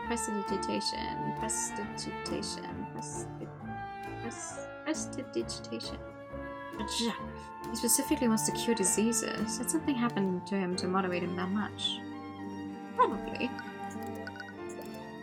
I think I can already guess the answer to this question, but how was your relationship with Catherine Bellwether? That's exactly what you'd expect. After word got out about what I was studying, Professor Bellwether would always target me. She started yelling at me for the smallest mistakes. She'd do that to some of the other students too, and she'd focus on the ones that were poor like me. It's terrible. I wake up each day dreading the possibility that she'd notice me in the hallways. I knew how to avoid her and stay out of her way, but sometimes she'd just come looking for me. I can't believe that after everything that she did, she's just gone. I must have mixed emotions about what happened. I honestly don't know how I feel about it. To be honest, I always wished she would just disappear. But now that it's finally happened, I just feel even more afraid. I feel like she's going to come back from the grave to haunt me. Thank you for the picture.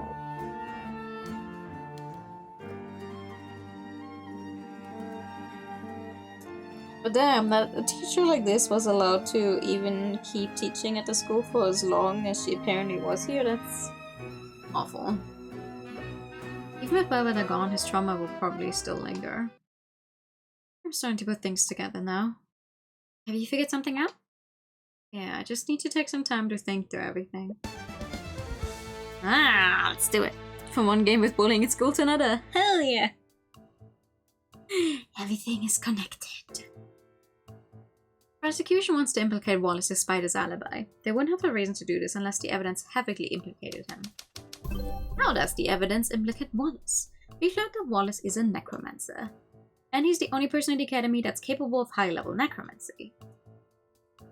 A magical trace of necromancy was found on the body. There's a trace of necromancy on the body. This means that they think that Wallace used one of his necromancy spells. Even without seeing the traces, it's pretty obvious that magic was used on the body. Right, because there aren't any wounds on it. And the autopsy report found no signs of poison or disease. Which spell do they think Wallace used? If I know Prosecutor Steven, she probably already has a theory on which spell he might have used. Prosecution will probably argue that Wallace used one of his spells to kill Bellwether. Yeah, Necrotic Blight, because that's the one... It's already giving us the right one. The one that holds all of the life energy from... Yeah. They will probably say that he used necrotic blight. Makes sense. Necrotic blight would have drained the life force from her body.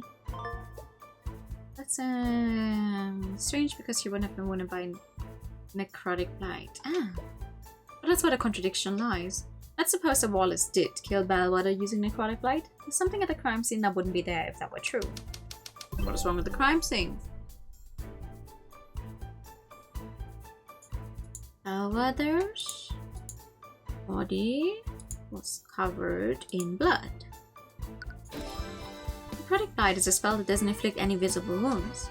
There shouldn't have been any blood on the body. but then what really happened? That's the last piece. And if I had to guess, the information we need is being hidden by one of the witnesses who discovered the body. Valentina. She's definitely hiding something. Did you notice how she reacted when I asked you to scan the room? Yeah, she ran away. She didn't even try to be subtle about it. But the way she reacted, I think she may have been trying to hide herself from you to detect magic. Which can only mean that there's a magical trace on her. I wonder what she's trying to hide. There's only one way to find out. The next time you see her, could you subtly cast Detect Magic and scan her? Alright. Alright. Just subtly do it. Like, don't scream out the entire thing into the room. It's been a while since we talked to her. Valerie also mentioned they still had work to do today. She might be back in the Academy's kitchen now. Okay. I will try my luck then. Kitchen! Those two are finally gone. Finally get some cleaning done. Okay, there she is. Use Detect Magic to scan her from here. Right. Just don't shout the incantation like you always do. I know that. Alright, here goes. Perio Arcanum. What is it? There's a trace of magic on her. Knew it. Which school of magic is it? It's necromancy. There's a trace of necromancy on her. What? There's a magical trace of necromancy on her. Someone cast a necromancy spell on her within the last 48 hours. Crazy. The louder you scream, the better it works, yeah. What do we do now? You're still not sure how this fits in with everything. But now let's talk to her and see if we can get more information out of her. If all else fails, we can confront her with the evidence we have. Oh, I see you too again. Back. Just relax. All I have to do is repeat what I told them last time. Unfortunately for her, that won't work this time. There's magic on your body. Messianus, did you know that there's a trace of necromancy on Bellwether's body? That's why he used to kill the professor, right? A necromancy spell? That's the thing. If that were true, a lot of the evidence we found doesn't make sense. I think someone else cast a spell on the body. Ooh. Is it possible that you saw someone use magic on Bellwether? No, definitely not. No, there's no way they know. Ah, her thoughts are in a notebook now. If you beat an argument, her thoughts might show you what she's hiding. Ooh!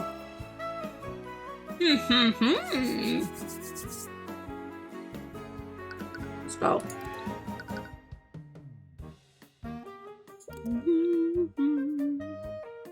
Valentina clearly knows more than she's letting on. She found the body alongside her sister and reacted strangely when you mentioned someone may have used magic on the body. Is she hiding?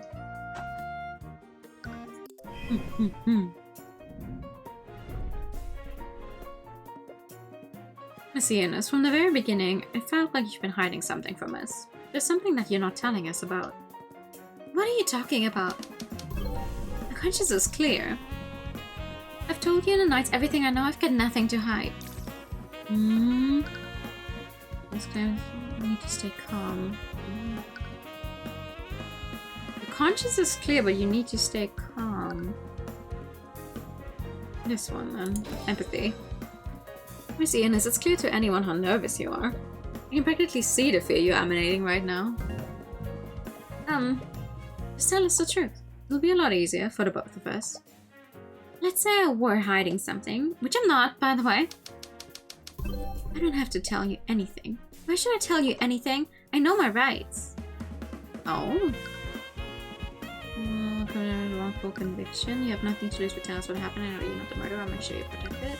I've already given you a statement to the Inquisition. If the truth comes out, what do you think I'll do when they realize you lied to them? Ooh, that's threatening. You've already given you a statement to the Inquisition. If the truth comes out, what do you think they'll do when they realize you lied to them? Who are you protecting, Miss Ionis? You talk a big game, but I bet you can't actually prove anything, can you? You think I'm lying to protect someone? I don't know anyone who can use magic. I don't even know any mages. I definitely didn't see anyone use magic on a body.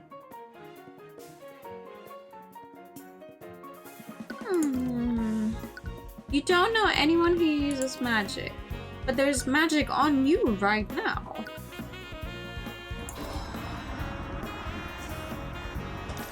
What? You said that you've never even seen a necromancy spell before? If that were true, then why is there trace of necromancy on you? That is... Okay. Wait, what? There's a trace of necromancy on me? Yeah.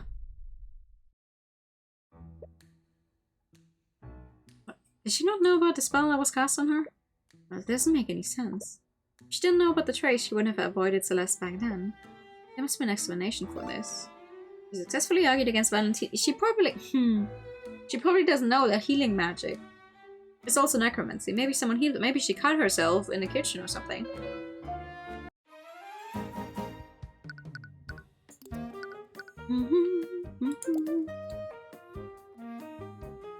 This is crazy. Why is there a trace of necromancy on me? Am I going to die? Am I going to become a zombie? It's strange. Is she really unaware that a spell was cast on her? Or is she playing dumb?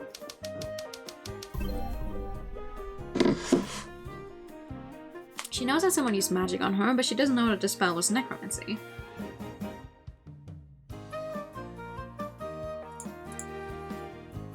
The spell cast on Valentina, heal her. Calm down, Miss Ionis.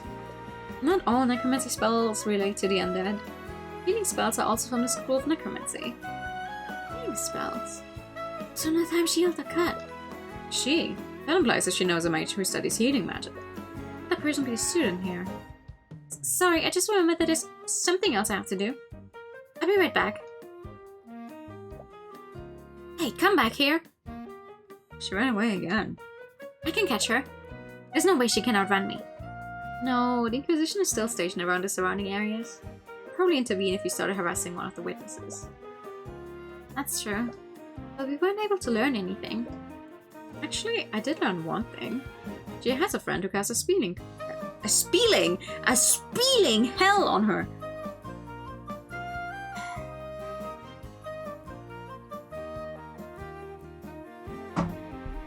Hi, Barry. Good evening. Spelling hell on her. Ah. Really? How'd you figure that out? Good detective reasoning. How? Well, healing magic is also a form of necromancy, right? I guess that explains the trace on her. It's a good thing we know Wallace. Otherwise, we might have also thought that a necromancer was trying to kill her.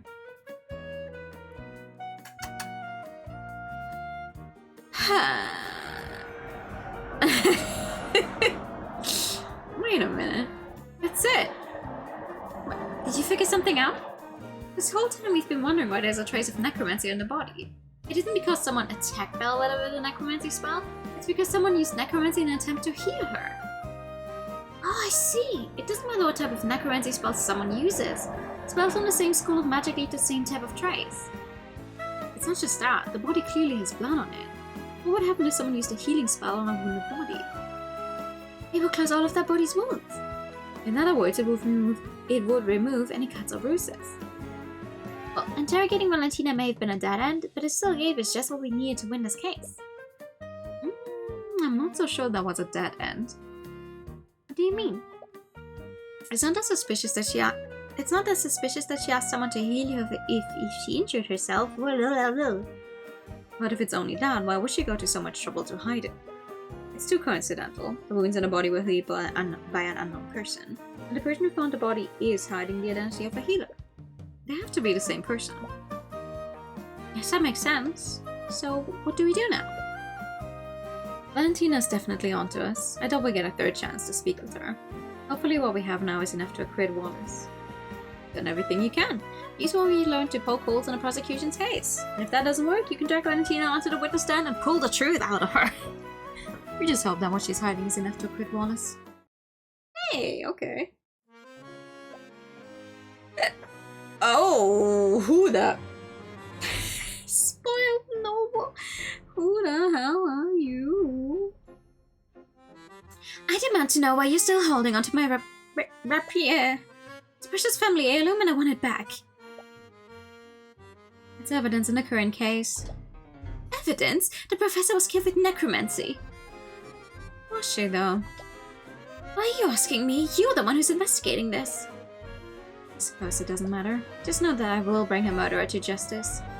No matter who it may be.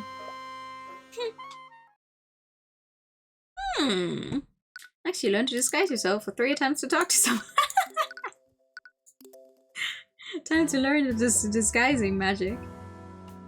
Reminds you of music. Ah, the hair.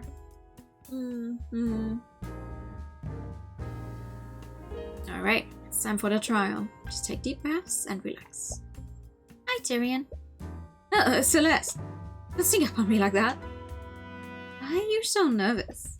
It's not as if this is your first time defending someone. I can't help it. There's something about this building that just fills me with anxiety. It's too bad Ruby couldn't make it.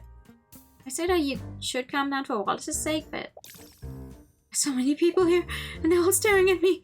They're prying into me like a pack of flesh-eating maggots. Gross. Don't worry, Wallace. Our investigation revealed a lot of weaknesses in the prosecution's case. We have a strong case for your acquittal. Okay. See? You can be confident when you want to be. It's strange. Something is calming about Wallace's anxiety. It's like he just absorbs the tension out of you and into himself. It's like, yeah, if someone else is even more anxious than you are, you're like, okay, I can do this.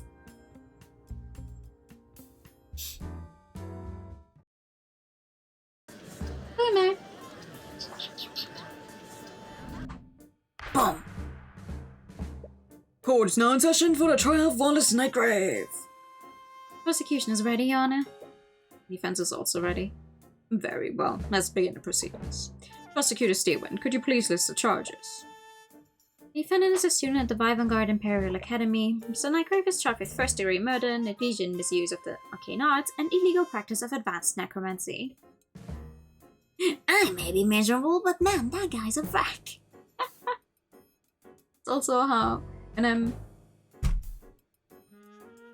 what are you doing? When I'm at a restaurant with friends, and like, I don't know, maybe they don't get what they actually ordered, and they're like, oh, but I don't wanna, you know, be difficult, and it's like, yeah, but you did order a different thing, and then I gain the power to just be like, hey, I'm so sorry, we ordered something else. Oh! If someone else is more anxious than I am strong. Necromancy? Do you mean to tell me that the defendant is a necromancer? I can't believe it. A necromancer in this day and age? How could the kingdom let this happen? Your Honor, I would like to remind the court that they should view my client objectively. Oh, of course, but one can easily see it from the list of charges. Necromancy plays a large role in the charges. Indeed, the crime occurred within the academy this morning. The victim is Catherine Bellwether, a professor at the school. Although there were no witnesses, traces of necromancy were detected on the body. Furthermore, the autopsy report shows that the body has no physical wounds. So, necromancy is the only type of magic that can harm an individual without physically wounding them. Additionally, the alchemist report shows no sign of poison or disease. Therefore, one can only conclude that a necromancer had committed the crime. As many of you know, necromancy is held under high scrutiny by the Crown. Aside from the defendant, no other students were permitted to learn advanced necrotic magic. Such the defendant was the only mage in the building capable of committing the murder. I see. That is certainly compelling evidence. To properly present our case, the prosecution would like to call Commander Oren White to the stand. Commander White, please testify to the court about the Inquisition's findings. Yeah. Every old guy just gets the same old guy's voice from me, I'm sorry. I started when the City Watch got a call from the Imperial Academy. Someone was attacked and the whole building was put on lockdown. We set up a perimeter around the area and waited for the lockdown system to deactivate. When we finally got into the building, the prosecutor personally inspected the body and detected traces of necromancy on it. There were no cuts or bruises on the body either. The entire body was clean. With those 2 pieces of evidence, we concluded that it could only be the necromancer kid that did it. Inquisition's testimony is just as you expected. You've already found and identified the holes in Steven's case. All you have to do is find the hole in the commandant's testimony. Mr. Cuthbert, you may begin your cross-examination. That man is 80 years younger than the headmaster. I wonder if we'll find someone who's like 100 years old.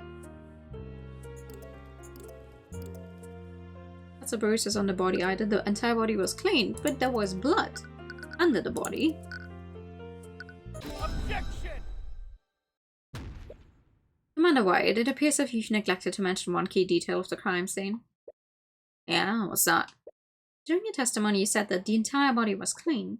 I will admit that there weren't any wounds on the body. However, the body was certainly not clean. At the scene of the crime, there was a large pool of blood located where the body was.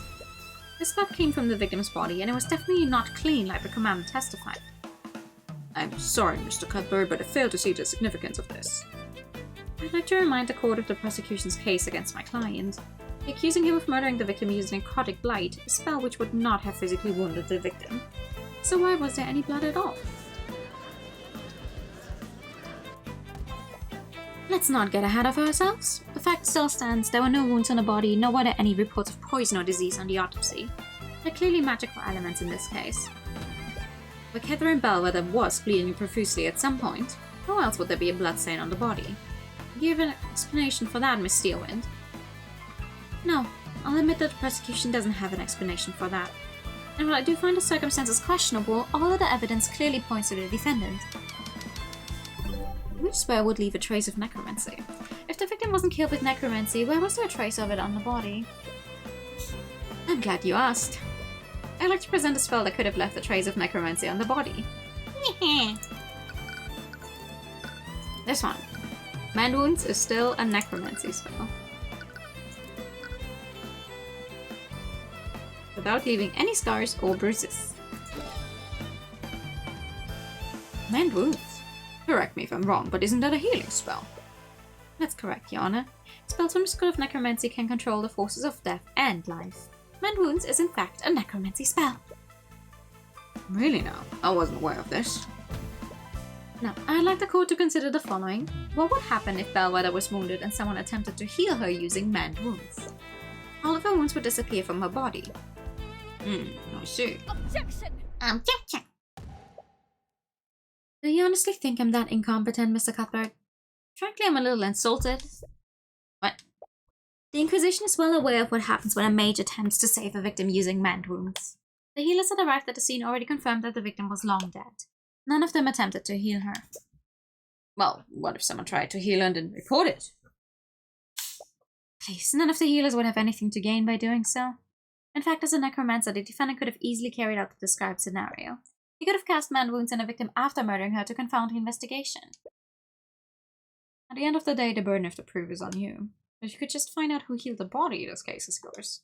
Whoever this healer is, Valentina definitely knows her. Your Honor, I will admit that I don't have any evidence to support my theory. However, I do believe that we can bring it to light. There may have been 2 people that witnessed someone cast magic on the body.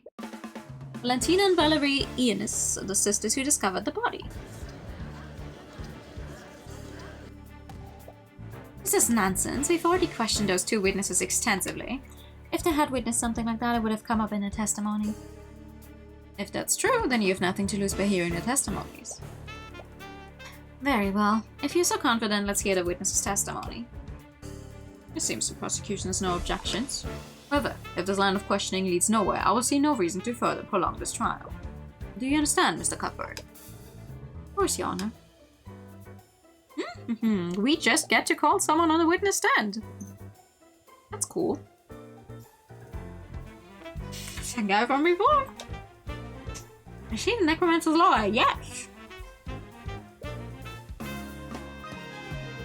She just gotta understand she's already stressed. Let's go work in your favor.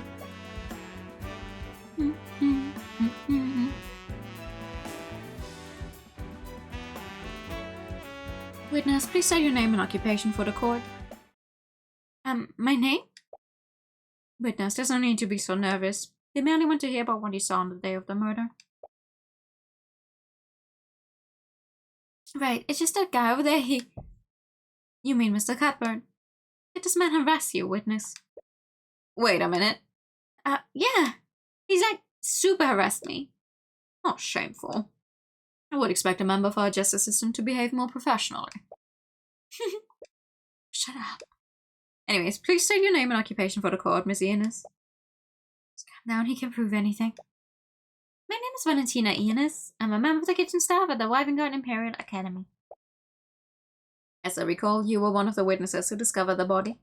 Apparently, the defense finds your involvement suspect. Rest assured, Miss Enos, in this courtroom, you will be protected from Mr. Cuthbert's harassment. Now, please testify to the court on what happened that day. Yeah.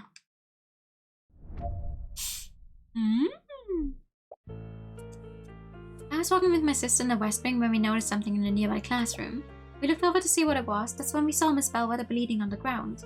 My sister tried her best to help her, but the professor had already lost a lot of blood. While my sister did that, I used an emergency communication device to call for help. But it was too late. By the time her bleeding stopped, she's already lost too much blood. If your theory is true, that means she just lied in her testimony. She's definitely holding something back. Definitely saw more than she's letting on. Just need to prove that somehow. Mr. Cuthbert, you may begin your cross-examination. I keep, like, at this point it sounds like cupboard. Mr. Cupboard.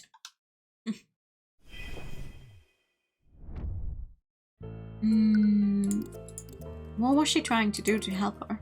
She tried to help her? Miss Enos, how exactly did your sister try to help Miss Bellwether? Mr. Cardboard! He slipped up. What? Oh, my sister used first aid to try to stop the bleeding. I see.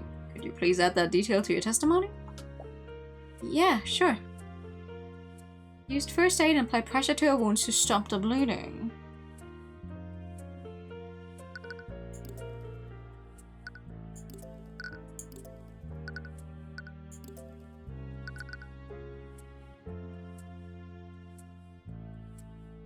Bloody shows no signs of cuts or bruising. What wound? Objection!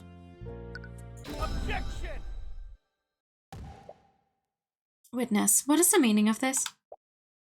Why are you looking at me like that? Maybe I can elaborate, Miss Enos. You weren't present in the gallery earlier, were you? No, I was waiting in the lobby. Lady Stewart told me to wait there. Well, I suppose I should consider myself lucky. You see, Miss Enos, one key element of the case is that the body didn't have any wounds on it. Yeah? So please explain to the court, Miss Enos, how did Valerie apply first aid when there shouldn't have been any wounds on the body? What? Did I want to know what happened? There's clearly something amiss here, but I'm afraid I don't fully understand the implications of this. Are you accusing the witness of committing perjury, Mr. Cuthbert? Someone lies who stays close to the truth as possible by changing minute details. In her thoughts, Valentina said that she was sure that she saw a wound on Bellwether. And she also mentioned that Valerie was the one that tried to save the professor. If she didn't try to save Bellwether with first aid, could she have used magic instead? Your sister could be the mage you're looking for. The witness was lying, Your Honor, but not about everything. Valerie Enos did try to save the victim's life by dressing her wounds. She didn't use first aid, she used magic. You see the Ace Attorney inspiration? When the music stops, you know you presented the right thing. One of the Mina details? Oh no, which one is it? What did I say wrong?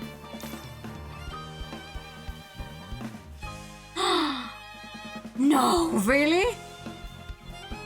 Oh, a minute detail then? Oh, that makes sense. Minute detail? A minute okay, that sounds weird again. Never mind. I would have been happy with minute detail. Okay. I'm finding it out. Objection! Minute. A minute detail. A minute detail. Okay.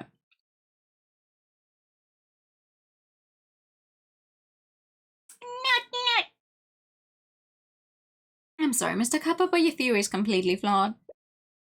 How so, Miss Dewind? Well, it's quite simple. We've already verified that neither of the sisters are mages. What? Wait, how can you be so sure? During the investigation, we had both the Ina sisters attuned to a spell companion. It's in a procedure for the Inquisition when interviewing witnesses. And that means...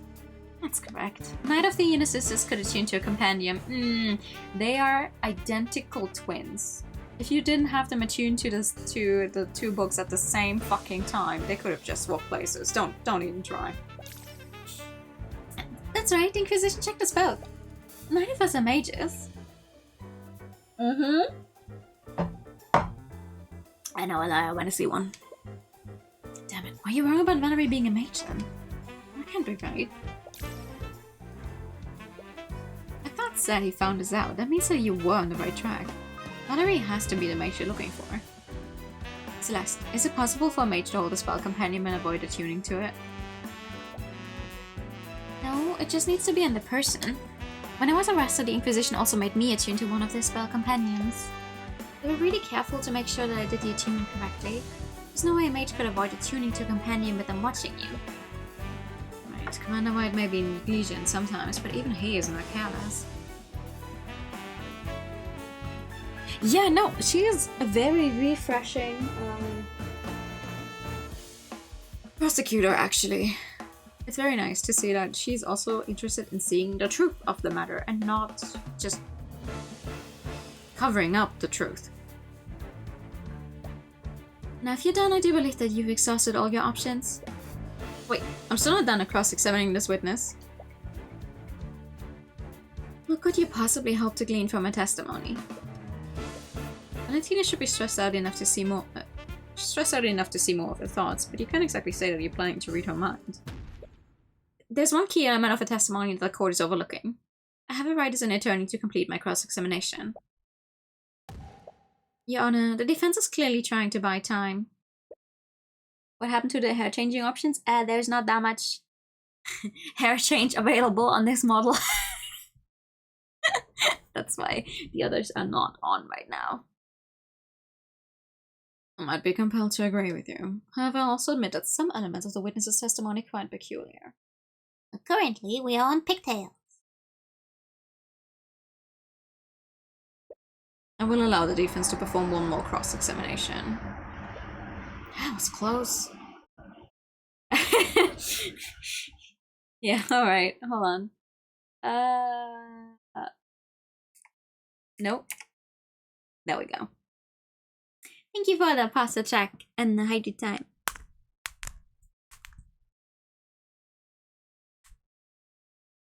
The pet. But now this is your last chance, Mr. Cuthbert. If you produce nothing substantial, I will pass my verdict. Of course, Your Honor. Alright, it's all or nothing. If you can't find anything by reading her mind, this whole case is finished. Witness, please give your testimony once more. Okay. How long does he plan to keep me here? Until you fess up. Like I said, my sister and I saw Miss Bellwether bleeding on the ground. We rushed over to her. I was definitely surprised when I saw all of that. Now that you mention it, I don't know if I saw any wounds on her, but I definitely saw blood. Can't go back on that now, I just need to play dumb. Sister tried to save her, but she didn't use any magic. Are you two counting on it for your own good? Neither of us is a mage, both of us held a book the knights gave us. I was caught off guard when they asked us, they almost found us out. Commander's watching us the whole time, he can confirm it. Good thing that we're twins, or else that trick wouldn't have worked. What are we going to do? They've pretty hard proved that Valerie isn't a mage. Valerie is the mage we're looking for, I'm sure of it. I'm just not sure why they felt the need to lie to the Inquisition. And more importantly, how did they trick the Inquisition?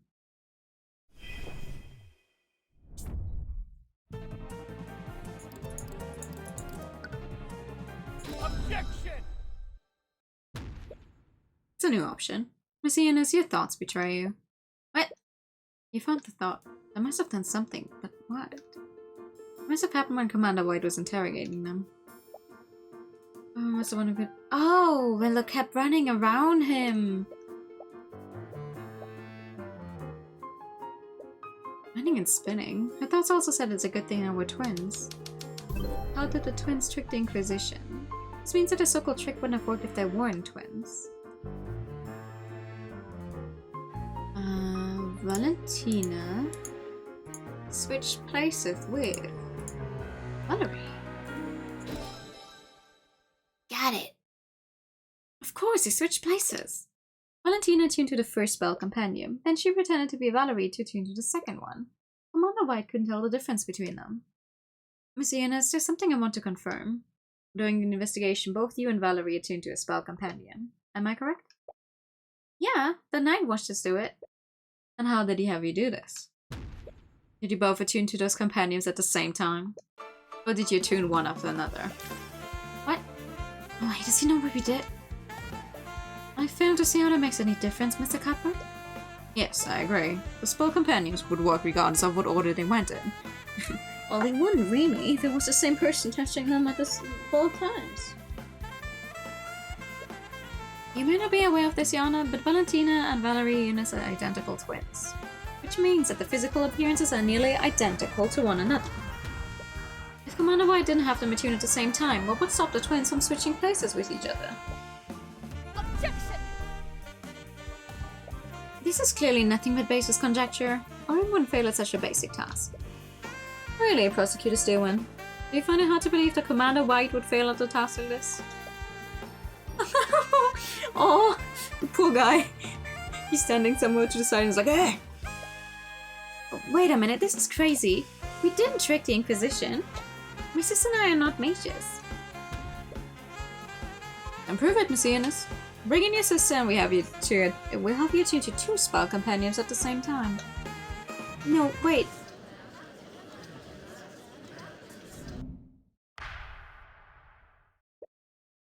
Order in the court. It's clear that we won't get anywhere unless we test the defense's theory. Belief, escort Valerie Eunice to the stand and bring two unattuned spell companions.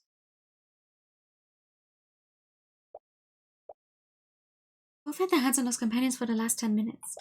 There's no way they can fake it in front of this many people. Right, it's the moment of truth. We can only hope that your theory is correct. Oh, we're the guy over there. Cuthbert. He seriously... What is it, Prosecutor Steelman? What do you see? What I see is Commander White seeking new employment in the near future. It appears that the defense was correct. Valentina Eunice isn't a mage, but Valerie Eunice is. What's more, Valerie Eunice's compendium contains the Mend Wound spell, which makes the defense's theory entirely plausible. Please just allow me to explain. We should allow you to explain what exactly? You're an unregistered mage, and you and your sister have made fools out of all of us with your perjury. How would you know what it's like, Lady Steelwind? What? Did you think we didn't notice your name? You're not like us. You don't have to hide. Whatever, this whole situation has gotten out of hand. I didn't think hiding it would cause so much trouble. And I won't let someone go to prison because of me, even if he is a necromancer. Please let me testify about what I saw. I'll tell you what really happened that day. Very well. But understand that there will be repercussions for your actions, witness. Yes, I know. Oh. My sister and I were walking in the hallway from the kitchen to the foyer.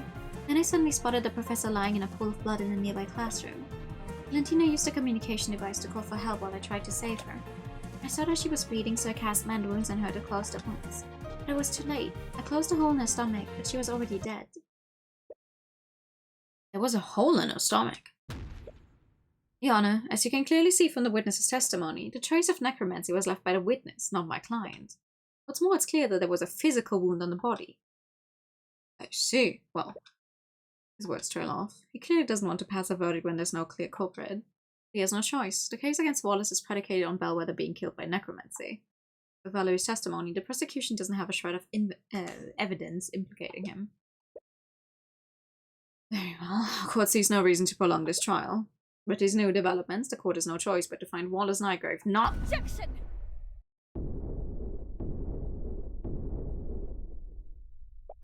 I believe the court is ignoring one key detail of the witness's testimony. And what would that be, Miss Steelwind? Let's re-examine the witness's testimony. Well, so she was bleeding, it was too late, she was already dead. communication device that Valentina Ian has used logs the time of day during each use. From this log, we know that Valentina used this device at 3 or 4 p.m. That's an entire hour after the fact that she died. Yeah, so it was an hour after the time of death. Where are you going with this? Mr. Cuthbert, there was a witness who saw the victim before the body was found. Jan Hughes. He, along with another witness, spotted Bellwether walking in the hallways before the body was found. Clean the halls, but yeah, we know. 20 to 30 minutes before the body was found. Do you see the discrepancy, Mr. Cuthbert? Can't be right. I would have died more than an hour before the body was found. So how did Jan see her half an hour after her death? Well, either someone was having her body walk around, or someone else was disguised as her. I wonder, Mr. Cuthbert, how can one make a dead body move and walk around? You can't mean. There was more than one piece of evidence that pointed to a necromancer committing the crime. The defendant murdered the victim and used necromancy to animate her corpse. An undead created within the Imperial Academy. Very reprehensible. That's ridiculous. She had a hole in her stomach when the twins found her. Jan Hughes would have noticed that. Animate corpse stops the flow of blood, so she wouldn't have tracked blood anywhere. The defendant is also proficient with illusion magic. He could have easily used an illusion spell to hide the undead Bellwether's wounds. But another party could have easily used illusion magic to disguise themselves as the victim. If that were true, how did they move the body to the classroom? Miss Stewart, if your theory is true, it would mean that the murder occurred elsewhere. The Inquisition happened to know where. No.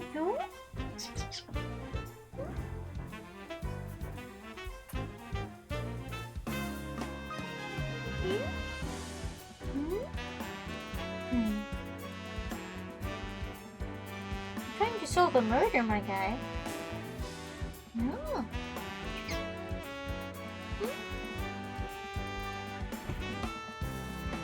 Sorry, 1 second. Cat is apparently more important than me solving a murder.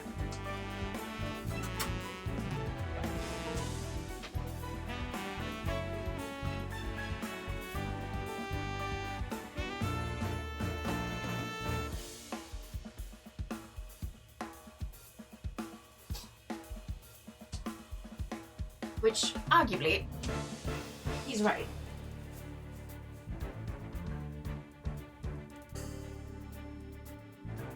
That is indeed more important than solving a murder. I was so sure I'll have nobody know the necromancer was around.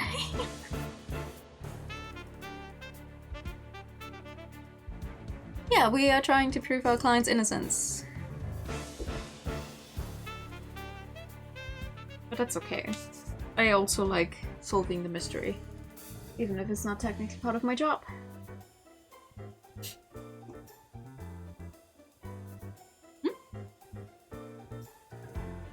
Would the Inquisition happen to know where? Regrettably, we do not. And the prosecution's case against my client is still faulty. You can't convict my client without more clear evidence.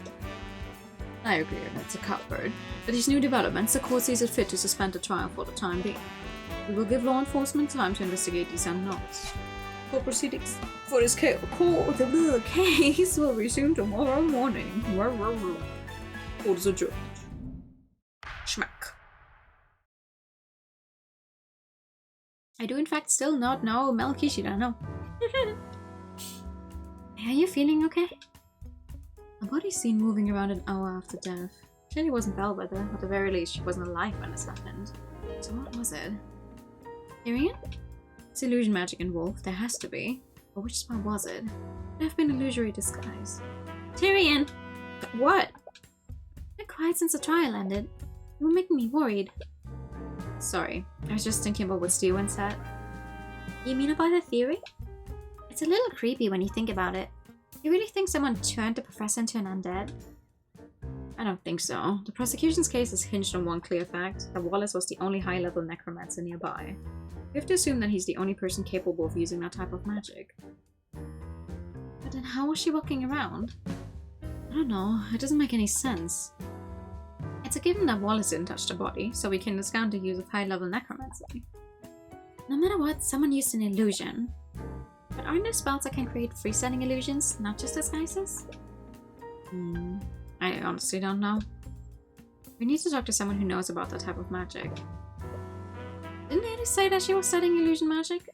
She might be able to tell us if something like that is possible. Is that really a good idea? What do you mean? What if she's the one who created the illusion? What? You're detecting fear from her again.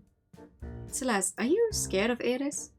No, the only voice acting we have seen so far is when some spells get casted and when objection is being thrown around, so. What? No? I saw it this morning too. You always get really scared when she's around. Oh, I thought I was doing a better job of hiding it. Sorry, it's not based on anything real, but for years I've been working as a mercenary. When you do that kind of work, you build up an instinct to sense danger. You kind of have to if you want to stay alive. Sorry, I never knew. Tyrion, I fought literal monsters and barely escaped with my life. But when I'm near Iris, none of those creatures come even close. It is feeling. It's like I'm in front of a predator that I couldn't ever hope to be. Every instinct I have tells me to run whenever she's close by. Really? She doesn't seem that dangerous. I know. I think maybe I'm just anxious or something. Oh no. She definitely is. She definitely has something going on with her, no way. I should know better than anyone not to judge people by their appearance. Sorry, forget I said anything. If you think we should talk to her, then we should do that. I don't want to discount Celeste's instincts. She's always been reliable, and if Iris is making her scared, that might mean something. But if Iris really is that dangerous, then that's all the more reason to talk to her. But aside from that, there was also something else that the prosecutor said. The witnesses saw the victim before the body was found. Yeah, another witness. She said along with another witness. That means that there was another witness that saw Bellwether walking around. Right, Yen probably isn't the most reliable witness, so talking to that other person might help us figure out what happened. But do you think Steelwind will tell us who the witness was? At this point, we won't lose anything by trying. In any case, it looks like you have your work cut out for you. But where should you start first? At saving my game. Saving my game is always a good idea. Ooh, cemetery!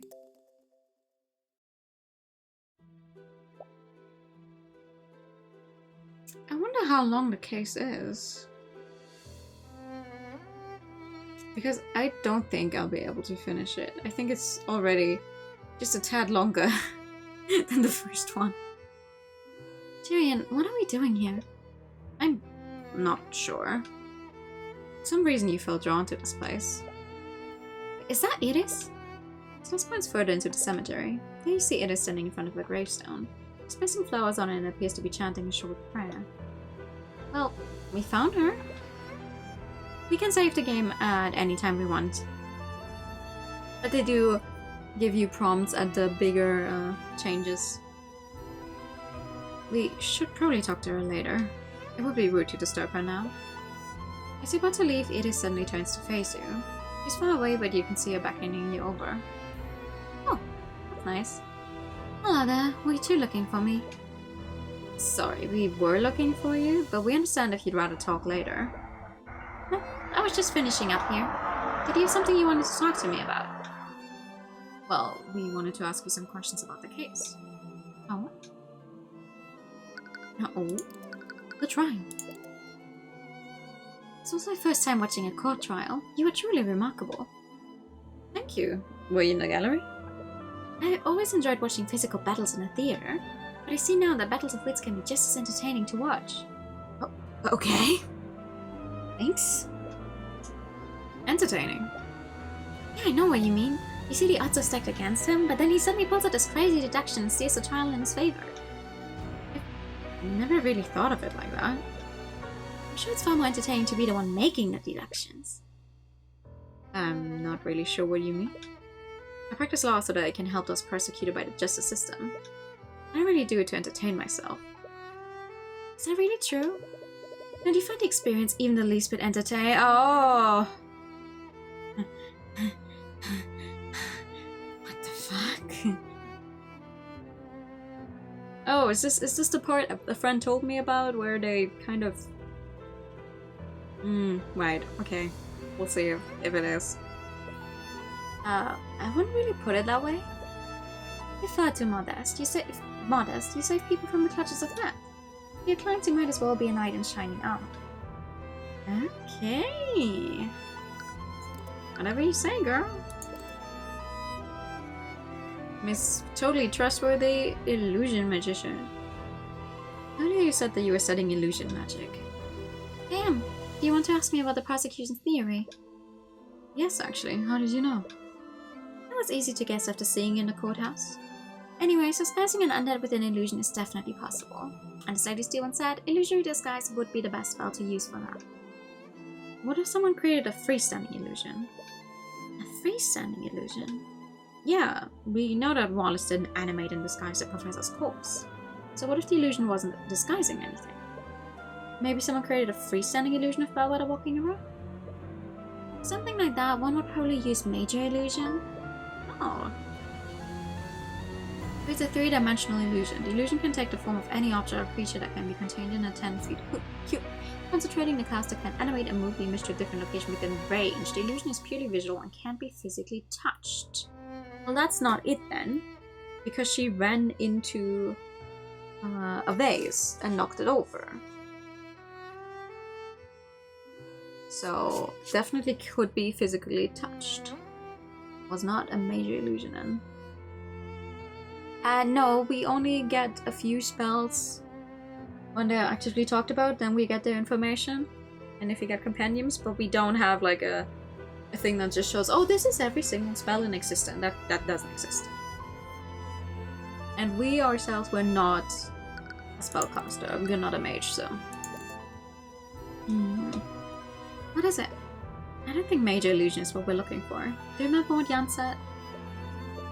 Yep. If the bellwether that Jan saw was a major illusion, then she couldn't have knocked over the vase. Illusions created by that spell don't have any mass. I see. How perceptive of you.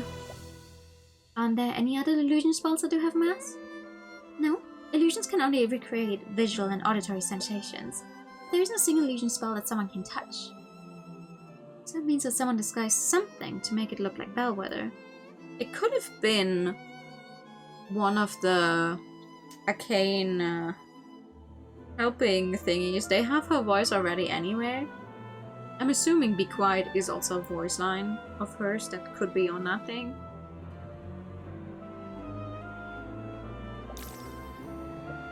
Why the look of suspicion, Celeste? Sorry, I wasn't... Calm down, I'm only joking. I don't blame you for considering every possibility. In fact, I'm flattered you think I'm capable of pulling off such an elaborate ruse. Anyways, this does tell us one important thing. What's that? The bellwether that Jan saw had a physical mass to it. It wasn't a freestanding illusion, it was someone or something disguised as bellwether. 30 minutes before the Ianus twins found the body, Bellwether walked past Jan in the west wing hallway. He was in her path, so she shoved him out of her way. After that, she knocked over a vase and shattered it. Even though Jan didn't say anything to her, she yelled at him to be quiet. After this interaction, she walked into lecture hall 2B. The bellwether witnessed by Jan Hughes must have been disguised with an illusion. In addition to that, whoever he saw that day was physically there.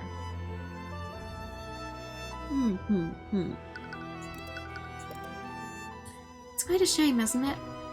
It is expansively at the gravestone. The name on the stone says Emily Grant, and her lifetime appears to be awfully short. She must have only been 12 years old when she died. Sorry for interrupting you. Was she someone you knew? Not personally. I'm actually here on Wallace's behalf. Wallace knew her? Wallace joined the academy as part of a program run by Headmaster Redmond.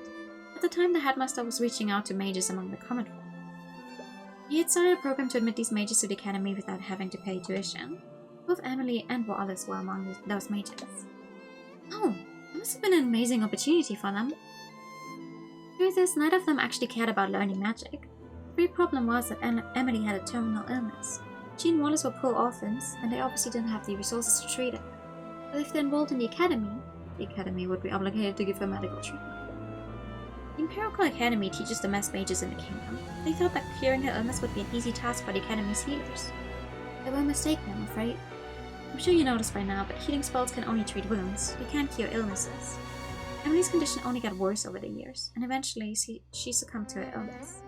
Wallace was furious. He didn't understand why the kingdom was outlawing magic that could save lives. And that's why he decided to learn it himself. Yes, the headmaster was inspired by Wallace's results.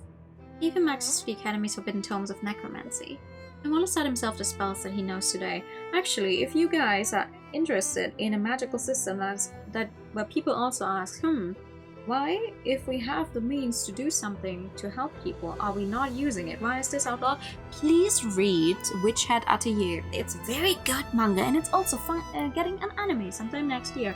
Please read it. Please. Please. Please. Please. Please. Please. And Wallace taught himself all the spells that he knows today.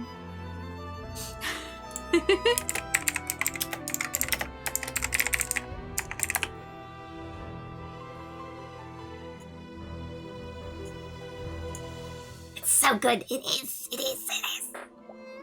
So that's why I was supposed to stay secret between him and the headmaster. I'm sure you know how that turned out. No, why was your sprite like that for a second?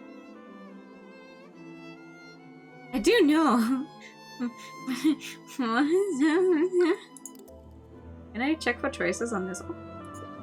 It's the grave of Emily Grant. It's a shame that she died so young. You briefly say a brief prayer to Bahama. Pray for an individual that you don't know. It'd be best to leave it undisturbed.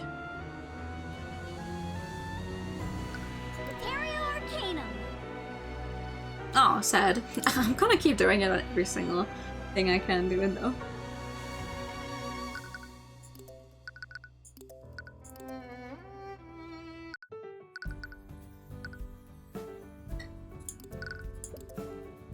There's still a lot we don't know.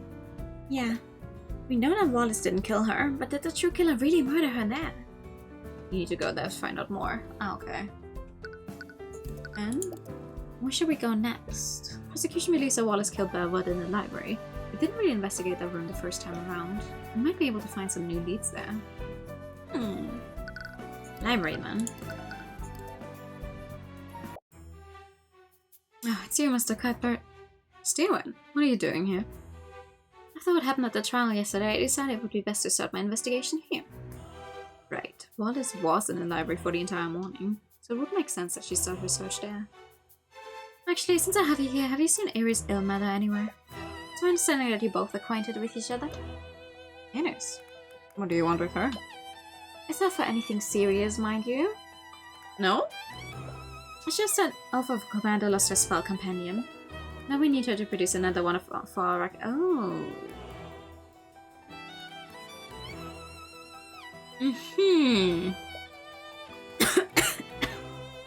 I wonder what kind of spell she knows. It's releasing, officially at least, well, in Japanese, in English, and in German. I think the French have a translation going for it as well, because I have the German edition here.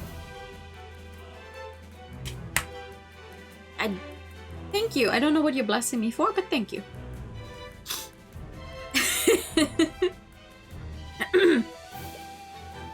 We saw her earlier in the cemetery nearby, but I have no idea where she is now. Once again, I have to compensate for that idiot's mistakes. Anyways, I was wondering if I could ask you some questions about the case. Very well. I suppose you still need to honor a deal from earlier. Oh my god, okay. Yeah. When you drink, but you don't. Like, it goes down the wrong pipe. Have you had any luck finding the scene of the crime? Unfortunately, I haven't. From the witnesses' testimonies, we have a rough idea of the route Bellwether took. None of the rooms we checked have any sign of a struggle. Why are you so sure that a struggle happened? I'm mainly basing it off of the inner sister's testimonies. Valerie in particular noticed that the bleeding came from a wound in her stomach. A manga. Regrettably, the body's wounds were mended, so we can't determine what kind of weapon the murderer used. During the trial, you mentioned that another witness saw Bellwether walking around yesterday. Would you be willing to tell us who that person is? I'm sorry, but I can't tell you that. You caught a little off guard. You've been pretty transparent with your investigation so far. What's changed? I have no obligation to justify myself to you, nor do I have an obligation to help your position. No, but there's probably some kind of other noble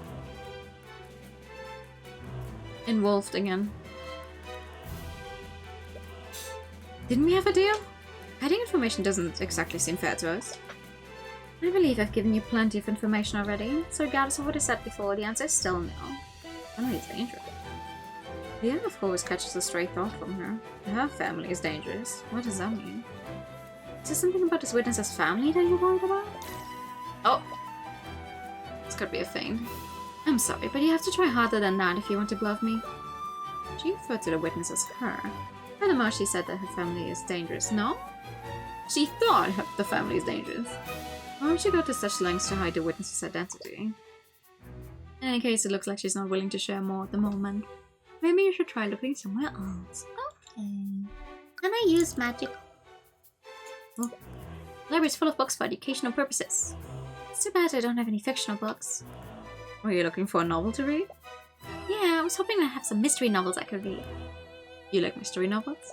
Of course. Why do you think I like this job so much? Never really been a fan of the mystery genre.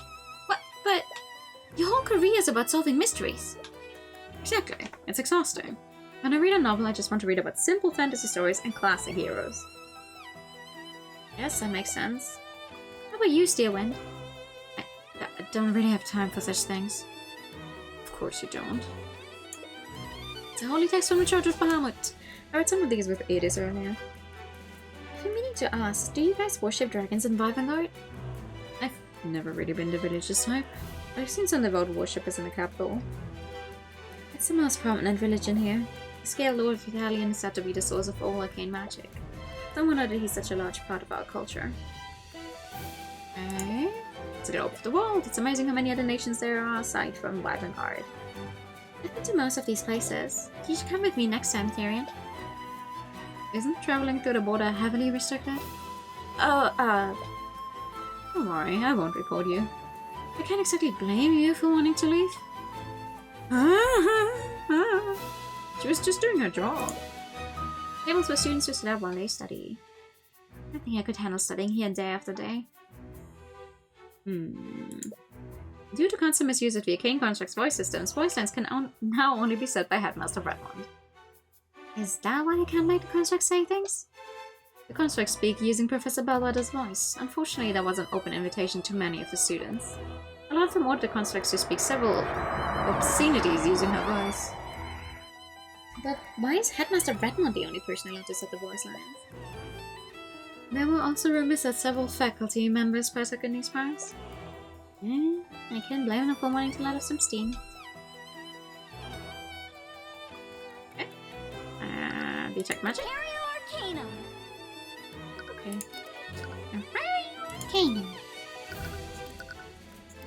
Wow, a magical locker room. You spent some time wandering through the academy when you overhear a conversation from a nearby room. From what I understand, Miss Steven has already moved to investigation elsewhere. How long must I wait before I can retrieve my things? Sorry, old-timer. Orders are orders. Old-timer, says the 64-year-old guy to the 88-year-old guy. Nothing comes in or out till this case is over and done with. Amanda White, and the headmaster too. Oh, hello, Mr. Cuthbert. Hey, Kate. In any case, there are matters I must attend to. Please inform me when I can reclaim my things. Sure. Looks like Commander White is standing guard in front of this locker room, and it doesn't look like he's conducting any sort of investigation. Is he here at Steven's orders? I might be able to tell you who the secret witness is. What was the headmaster talking to you about? Supposedly it's some item stored in one of the faculty lockers. Problem is, Steven said no one gets in or out of this room. Except for her and you two, apparently. She won't even let the other knights in here.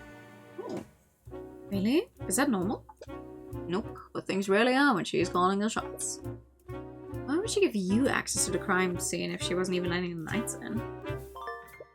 With the exception of you and Celeste McCoy, Prosecutor Steven isn't allowing anyone inside key areas of the Academy. She isn't even allowing the Knights of the Inquisition within these areas. She appears to be conducting the investigation single-handedly. Well, probably because it's the second time they've fucked up anything related to solving a crime, so she's just now like, okay, nope. I'll do it myself. I don't know what the deal is, but she's been acting strange lately. She's been real paranoid, that girl. Frankly, I can tell what's going through her head. Oh, really? That bad? You mentioned that the prosecutor has been paranoid lately. Do you think it has something to do with this case? Nah, it's started way before that. Lately she's been using her position to investigate a lot of non-magical homicides. Wouldn't it be easier to work with the relevant law enforcement for that? I don't know why, but she's convinced that these cases have magic involved. If we scanned each and every one of these crime scenes, nothing turned up. I got to say though, if it weren't for the scans, I might actually agree with her. Why do you say that? Those homicides? I haven't ever seen anything like them. Probably some of the most screwed up cases I've ever handled. For one of those cases, we had ourselves a disgruntled spouse. She found out that her man was going around with a barkeep. And you know what the spouse does? She stalks the poor woman. She starts leaving threatening notes all around where she worked. The barkeep told the city watch all about what was happening, but no matter how much they staked out the tavern, they could never catch the perp. Then one day, the barkeep arrived home, but little did she know the spouse was waiting there for her. Poor lady never had a chance. Then to tie the whole thing together, the spouse waits for her husband to get home. She cooks him a big roast using the barkeeper's remains. Okay. Now, that story is pretty... I know. Steven thinks someone's developed a new type of magic that can control people's minds. And these homicides were some kind of sick test run. Ah. Magic that can control people's minds. Well, wouldn't Mageblade make more sense? Mageblade. When a mage overuses the magic, it can have pretty bad consequences on the mind. We temporarily lose grip of reality and we can see things that aren't there. When a mage becomes like that, it almost never ends well. Enter frenzy, begin firing spells randomly, which only makes it worse. I've seen my fair share of mage-blind cases, and this isn't like that. Not all of the perps are mages, and the ones that were didn't even use their magic. One thing was that each of the perps almost seemed to wake up after we arrested them. All of them said things like it wasn't me or I didn't have a choice. Didn't have a choice? What could that mean? I doubt that means anything. Sometimes people can't trace the things they've done. If it was like one isolated case, sure, but if these cases keep popping up recently? It's easier to say that you had no control than to take responsibility. Okay. You wonder if you can mislead the command into revealing who the secret witness is. During the trial, Miss Steven mentioned that someone other than Jan Hughes saw Bellwether walking around. Have you seen him around lately? We wanted to speak with them. Nice try, kid. Well, it was worth a shot. Honestly, I couldn't tell you if I wanted to. I don't think anyone other than Steven knows who this witness is. I sure as hell don't. But she's even hiding it from the Inquisition, Commander? Why is she being so secretive? Looks like the Commander doesn't know who the secret witness is either. This isn't getting us anywhere. Steven's behavior is strange though. You could try analyzing her behavior. If you do that, you might be able to find a way to convince her to help you. Okay, Steven's behavior has been strange this time around. She's hiding elements of the case, even from the Commander. Anyone can tell she doesn't have much faith in him. I'm standing right here. But this is the first time I've seen her hide key details of a case from him. What is motivating Steven to keep secrets? It has to be a reason why she's being so secretive. Paranoia! Actions must be driven by paranoia. She's been hiding information about the case. There's only one reason why she wouldn't utilize the Inquisition like she usually does. It's because she doesn't trust them. I hate to say it, but it doesn't really surprise me. She's always been standoffish with us. But there's one exception. Who has Steven trusted for this case? The individuals who she's trusted more than the Inquisition during this case. Us! Us! She trusts us. She lets us investigate the crime scenes without any restrictions. Yeah, I never really thought about that. Does she trust us that much? I don't think personal trust is the reason. Why does Steven trust us this time? We don't usually interact with her. She's worked with the Inquisition on plenty of cases that we weren't even involved in. Steven is a member of Using Magic. What? Tyrion isn't capable of using magic. Well, that's true, but also... Wait, hold on. Isn't controlled. Actually lose his job if he continues to do a poor job? No. You know, over every single entry that Gumshoe has appeared in, the man has never lost his job. Despite how many times he's fucked up something. So, no. Stephen doesn't know much about us, but she does know that we aren't prone to noble corruption. Right, you indicted a noble during the last case. Meanwhile, the Inquisition usually bends to the nobility's whims. Oh, I'll argue with you there. What can you infer about the secret witness? They're a member of nobility. Ismaine said I could tell that she's worried about the witness's family. If she's worried about corruption from the nobility, that can only mean one thing. Steelwind is a student. What? The witness is a noble. The witness has to belong to a noble family. That's why she's so wary of interference. And we're obviously not going to do anything corrupt. Why is she hiding the witness's identity from us? I recall seeing a thought through the eye. I think she's worried about our safety. Yeah, I guess arresting a noble could put you in danger, but... I'm the prodigy of the infamous Ruby Thamora. Yeah, it's not as if we aren't already on the nobility's mad side. I'm sure the Pierce family still has it out for us. This can only mean that the family we're dealing with is even more powerful than House Pierce. If your prosecutors worry of them, they could even be as powerful as the Steelwinds. Wait, don't tell me you think we're dealing with one of the 4 pillars. 4 pillars? It's a name people use for the top 4 noble houses. These families stand at the top of the kingdom's aristocracy. If I recall correctly, the 4 pillars are House Freyga, House von Sanctus, House Sigil, and House Steelwind. Steelwind is a part of one of them? Which makes it so much weirder that she's serving as a prosecutor. The 4 pillars refer to the 4 most powerful noble houses. Okay. What is it? Steelwind's weird behavior all started after she investigated this room. We were at the crime scene and she left to follow our lead. But an hour later she came back to the lecture hall and booted everyone out. Her behavior changed after investigating this room. That means that she found something here. And that something must point to a family from the 4 pillars. Amanda looks a bit anxious. You know, Steelwind's orders say I can't snoop around here, but you two, on the other hand. Don't worry, just leave it to us. I have some school records that say which locker belongs to which student. You can use it to tell whose locker you're looking at. Oh! I will be doing just that, thank you.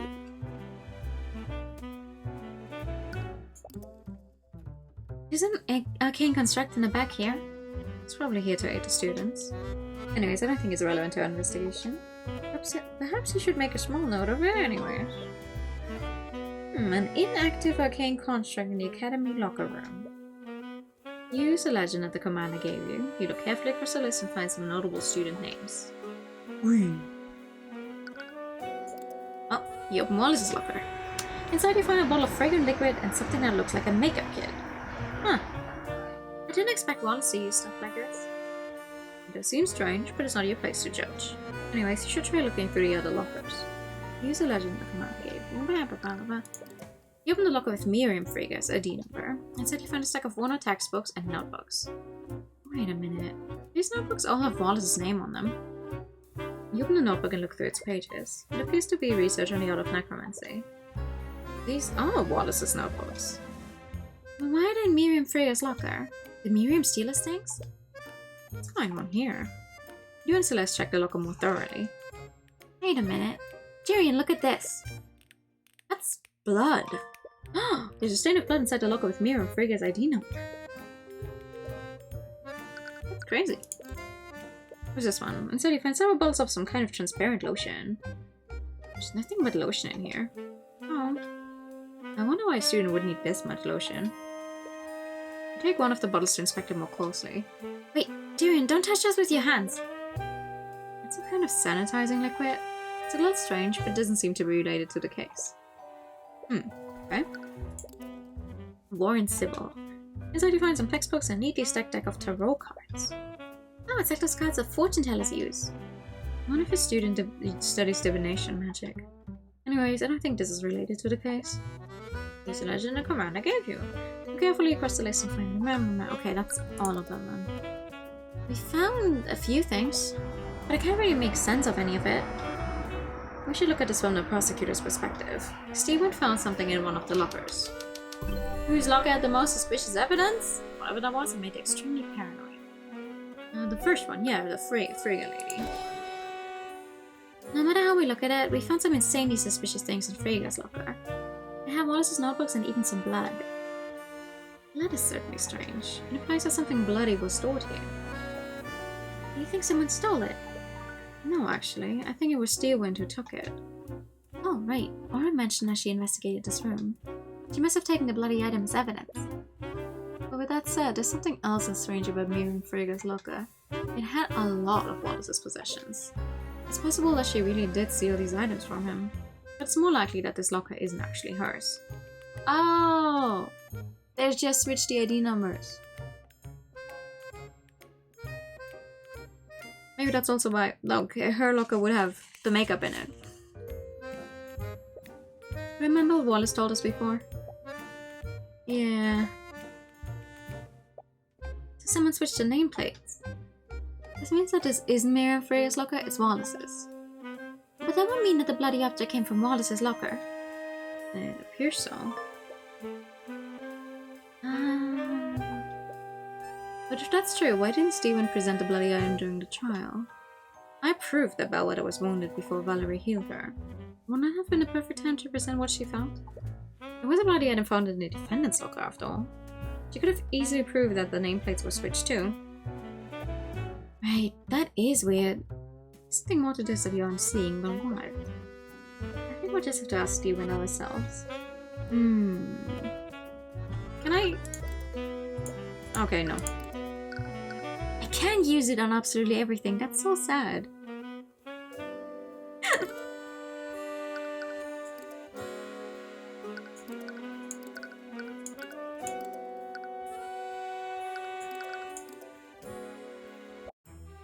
Oh, you're back. We've covered a few things during our investigation. Miss Steven, are you acquainted with a student named Miriam Freyga? I'd estimated him. I said it before, Mr. Cuthbert, I won't fall for such an obvious bluff. It's not a bluff, Miss Steven, and I prove it using the evidence we've gathered. Ooh, let's go. Documents. Steven is paranoid, and for whatever reason it's due to the involvement of Miriam Freyga. If you could convince her to reveal why she's being so secretive, she might give you more information. Yes! And the fighter. You've been behaving strangely, Steelwind. Even the Knights of the Inquisition have noticed. Please just tell me, why are you being so paranoid? I'm not sure what you're trying to imply, Mr. Cuthbert. Nothing about my behavior has changed. I've approached this case objectively, just like I have with every other case. I don't think that's true. You've ordered the Knights to stay away from the crime scene, and you've even taken it upon yourself to conduct the investigation yourself. That is not normal behavior for a prosecutor. I took those actions because the Inquisition is incompetent. How could I possibly trust them with anything? The Knights are incompetent, but even you can see the value of delegation. During Celeste's case, you still dedicated tasks to the Inquisition, and you could have easily investigated the McCoy Tavern yourself. This academy is huge. You wouldn't conduct your investigation this way unless you had a good reason. So why don't you enlighten me? Why would I act in such a way? What could cause me to behave so strangely? 4 families. You know that the Inquisition is corrupt and will bend to the nobility, so what would happen if a powerful noble were publicly involved in this case? With that noble's influence, they probably ordered the Inquisition to conceal their involvement. A high-profile noble is involved in this case, Steelwind. And I believe that noble is Miriam Freyga. Again with this, do you think you can bluff me by throwing out the names of random nobles? Not every noble is a malevolent and criminal like Garrick Pearce. I've said it before and I'll say it again. My investigation doesn't involve the Freygas. Nothing about this case has anything to do with House Freyga. Oh, really? How do you explain this, Steelwind? Commander told us that you were following a lead in the locker room yesterday. And yesterday you investigated the lockers of students from the 4-pillar panel. Pillar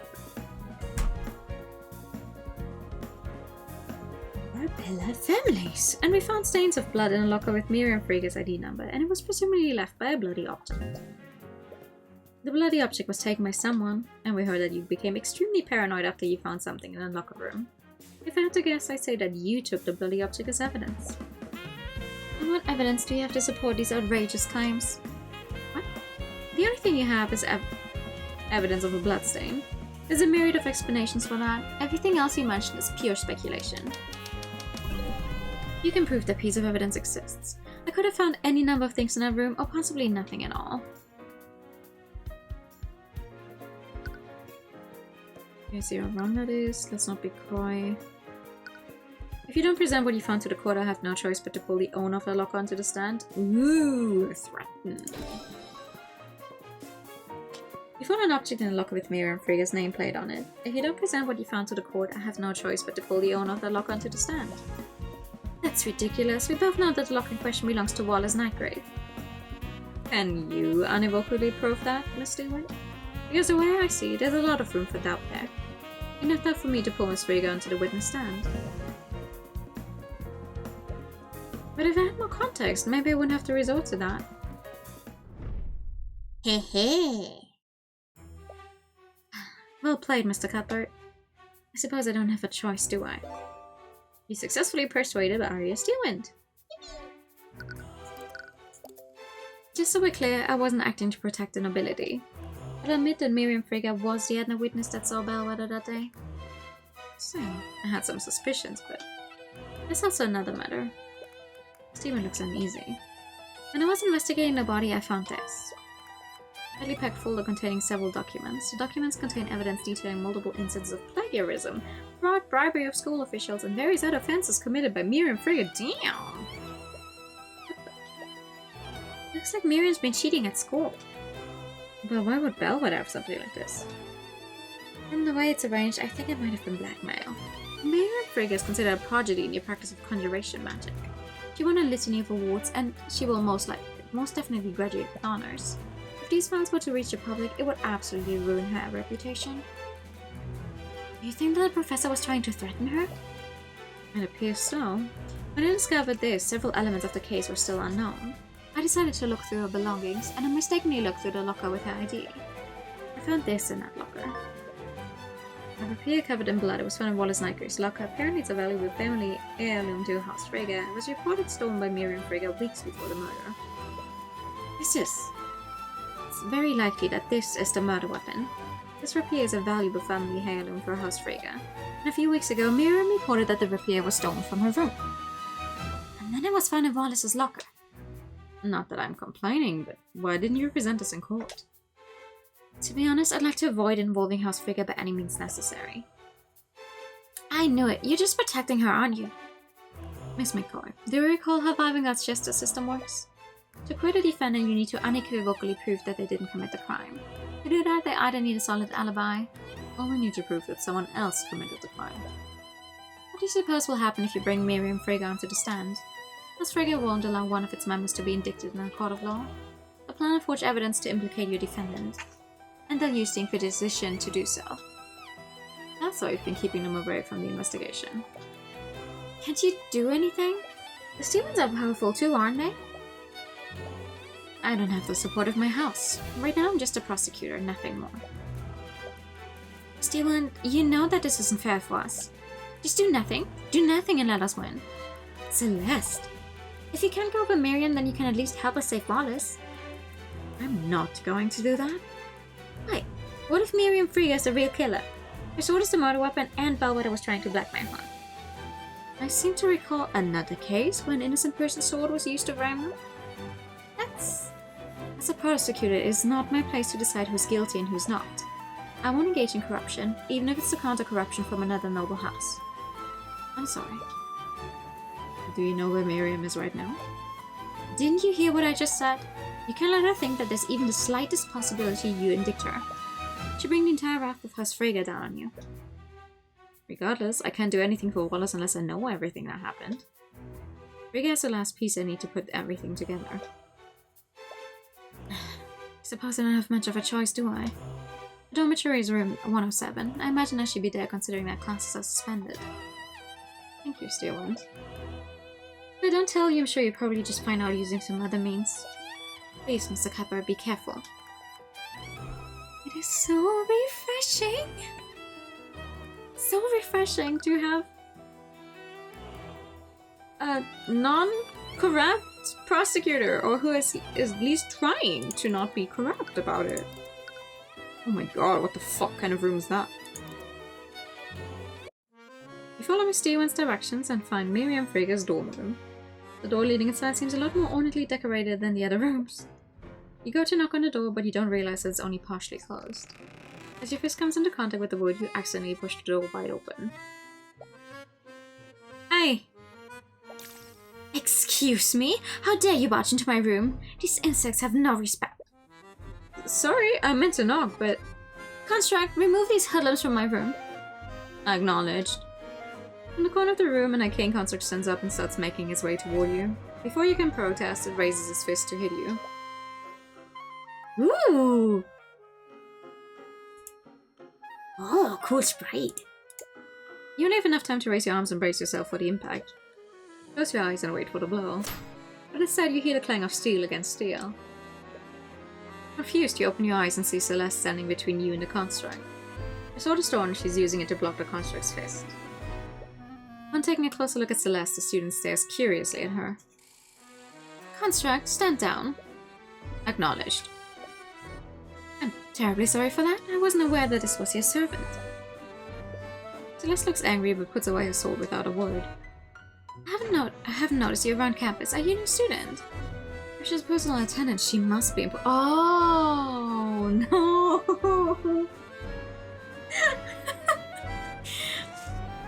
Oh, please let her be the murderer. I so want to see it.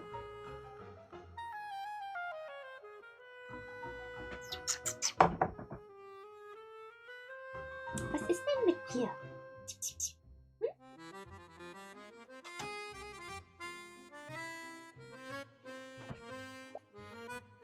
What? You see an opportunity. Yes, my master just enrolled here recently. What? Celeste gives you a puzzled look, but you make a silent gesture back. After a moment, she seems to realize what you're doing. Yes, I just started here. I take it you're Miriam Frigga? Yes, I'm honored that you recognize me. Mm-hmm. It is a pleasure to make your acquaintance, Miss... I'm Celeste She catches herself and pauses for an awkward moment. Steelwind! I'm Celeste Steelwind. You can't believe her. There's no way she's going to believe...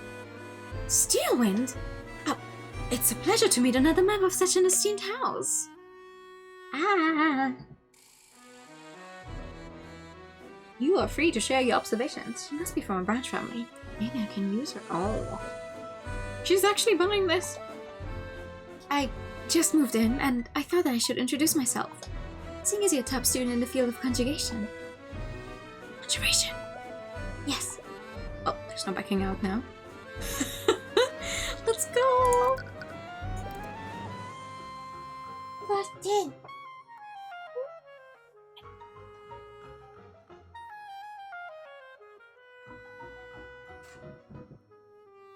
Miss Frigga, I was wondering if you could ask you some questions about... Excuse me? I don't believe anyone has permitted you to speak. Oh, here we go. Celeste is still smiling, but you can finally hear her grinding her teeth together. So, we heard about what happened to Professor Bellwether. I can't believe it. Yes, it's quite tragic what happened to her. She's always been an acquaintance of House Frigga. She appears to be more receptive to Celeste. It might be better to let her take the lead on the questioning. Ah. We heard that you saw her on the day of the murder. Could you tell us more about what happened? Oh, you heard about that from your relative, did you? If you don't mind my asking, why are you so interested? She's not like Arya, is she? Who's Arya?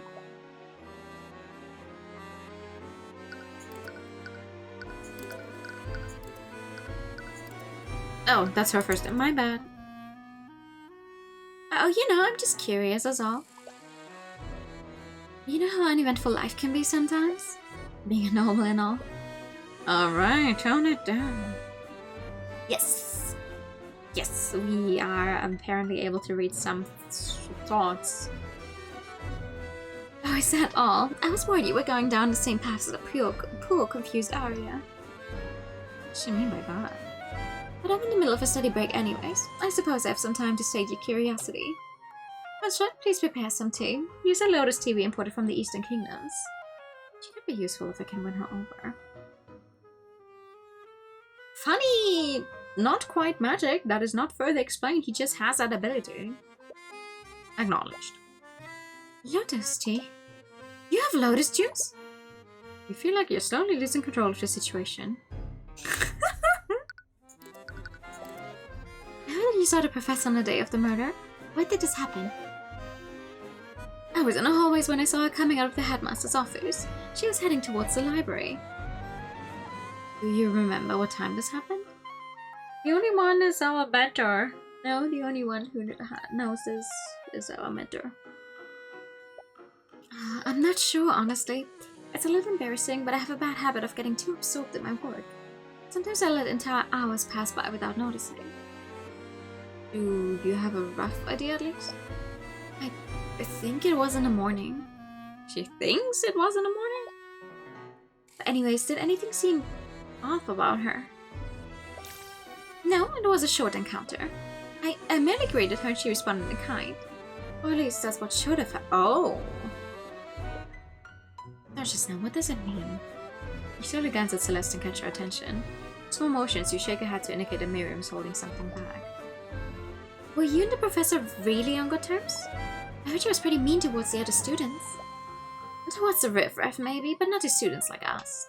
She was a great ally to House Frege. Or at least she used to be.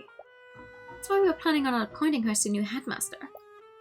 Wait, what did you just say? Oh, the new headmaster. Did you just say that your family was going to appoint Bellwether as the new headmaster? Oh, I'm surprised you didn't know. House Frege holds several seats on the Academy's board. We are making plans to have her replace that loud Redmond. We were going to sack the headmaster.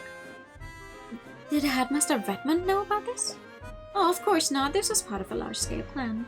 Along with Redmond, we were also going to replace all of the staff members with arcane constructs. Okay, so there was at least one student who knew about that.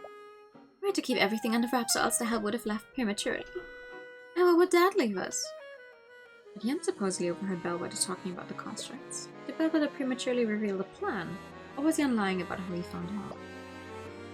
But alas, with Bellwether gone, we'll have to delay our plans. House Frege was planning to fire Headmaster Theodore Redmond and replace him with Catherine Bellwether. They were also planning to fire all of the Academy staff and replace them with arcane constructs.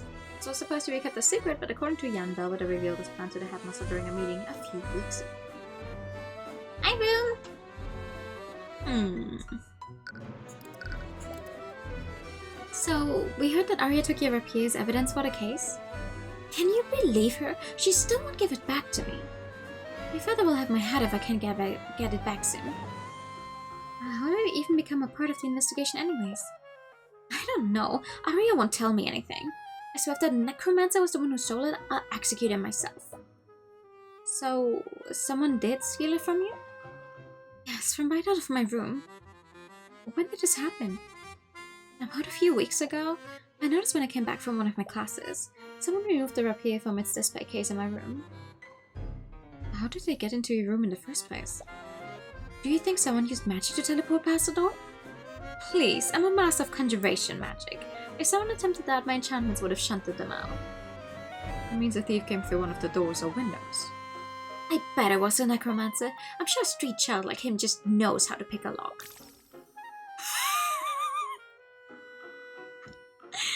I'm doing fine, Room, thank you.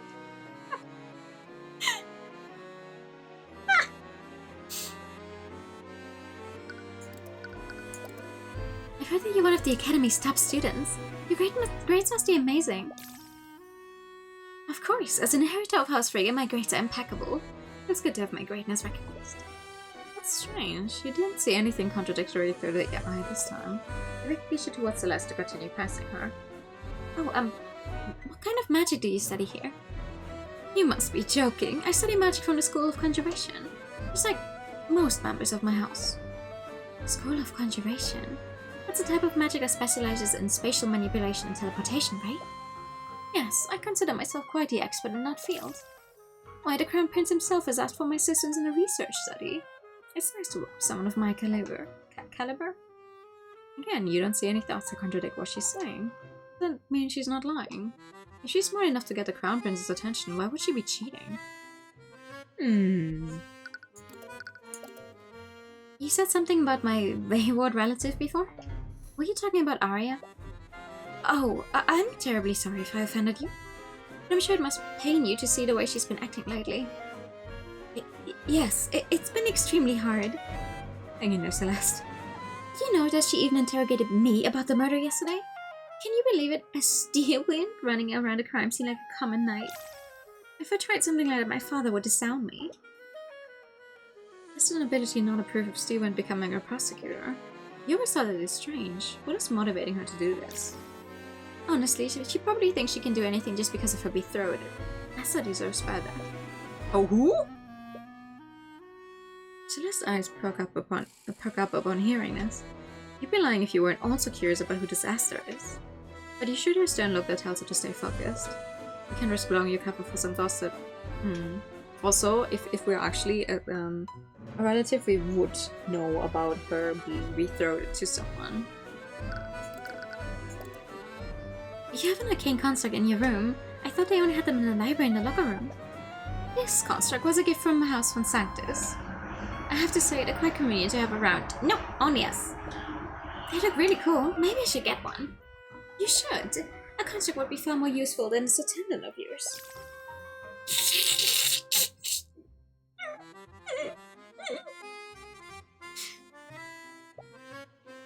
Unfortunately, there's still some issues with the intelligence. Yeah, just like with you, huh?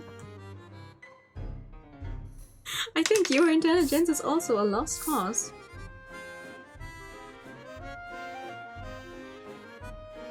Or, actually, your entire personality. Because intelligence doesn't even have much to do with that. Their intelligence? There are issues when you give them complex commands. It might be easy to show you. He returns to the construct and begins gesturing towards it. Construct, please retrieve my textbooks and bring them here. Then cast Steel Wind Strike at this location. After that, retrieve some plates and set them out at this table. Acknowledged. What? Construct stands up and retrieves Mira's textbooks from one of the shelves in the room. It brings them to the table you're sitting at, just like she ordered. But then, it suddenly stops moving. Wait, what happened? The construct obviously can cast Steel Wind Strike, so my second command was impossible to carry out. But did you notice something else? It ignored your third command too. Correct, my third command was possible to carry out. So why did it ignore that command? Constructs execute a series of commands in the order that they are given. Let's say one of those tasks is impossible to complete. When a construct gets to that task, it will deem the entire series impossible to complete. As a result, it will stop executing the series altogether. So if a task in a series of commands is impossible, then a command will interrupt the sequence of commands. Exactly. Arcane constructs process tasks in the order that they are given. If a construct is ordered to complete tasks A, B, and C, it will process each of these tasks individually. If task B is impossible, the construct won't realize this until it reaches task B. When it reaches task B, it will deem the entire series of commands as impossible and stop what it's doing without even attempting to complete task C. But it would still have to be recorded in their little log, even if they can't actually do it, right? Lady Steerwind, I'm afraid we must leave now if we want to make our next engagement. Oh, right. Let's go, servant. Oh, leaving already? It was a pleasure talking to you. Yeah, sure. I hope to see you around. I don't. You make your way back to the foyer with Celeste. With all the time you spend, you only have a brief amount of time before night falls. Surely there's no use for that in this case. Nah, no way. No way. Are you sure you didn't want to talk to her more? You were getting a lot out of her. We already got a lot of useful information out of her. The more time we spend with her, the more likely she is to see through our ruse. Right. So, why Steelwind? I don't know, I panicked. Arya's like the only normal I know. What about Pierce? I'm not using that creep's name.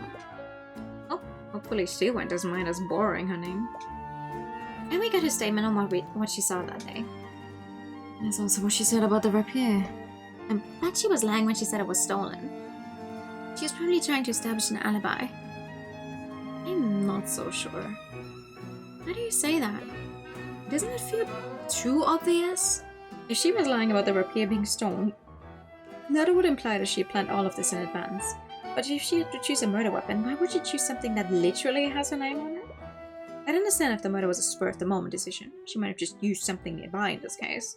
But if this was a premeditated murder committed by Miriam, the rapier would be the last weapon she would choose. Right, I guess that makes sense. There's also the evidence of academic dishonesty. It doesn't match up with what we heard from Miriam. You mean all this stuff about working with the Crown Prince? The Crowned Prince? Not the Crowned Prince, but the Crowned Prince? It is a very charming game. We will, however, not be able to finish this specific case this time, but we'll finish it as soon as possible. She's probably just making things up to look good in front of me. I have an insight when it comes to things like this, and in normal circumstances, I can usually tell when someone is lying. And a lie as grandiose as that would be something I would definitely see through. People can subconsciously shield themselves from the eye of horrors even if they don't know about it. But when I do that, you usually can't see any thoughts from them. You also saw that she was lying about her encounter with Bellwether. You would have seen dissonant thoughts if she was lying about her grades. Well, I guess I trust your insight. What does this mean? I don't know. Even with everything we found, I'm still not sure who the real culprit is. At the very least, I think we should still try to pull Miriam onto the stand. If she testifies in court, I might be able to find something I can use. Well, that's a big maybe. If you don't play your cards right, you might spook the friggers enough for them to pay up the judge. By the way, it's getting late. We'll probably have to turn in soon. Yeah. I just hope you did enough to quit Wallace. It's literally just us who has the mind-reading ability, no one else. And it's not explained. Just us. It's just a thing we have that is on our side. For whatever reason. The mind reading itself is not a big plot. But also, I am not... No. Court is not resumed. No.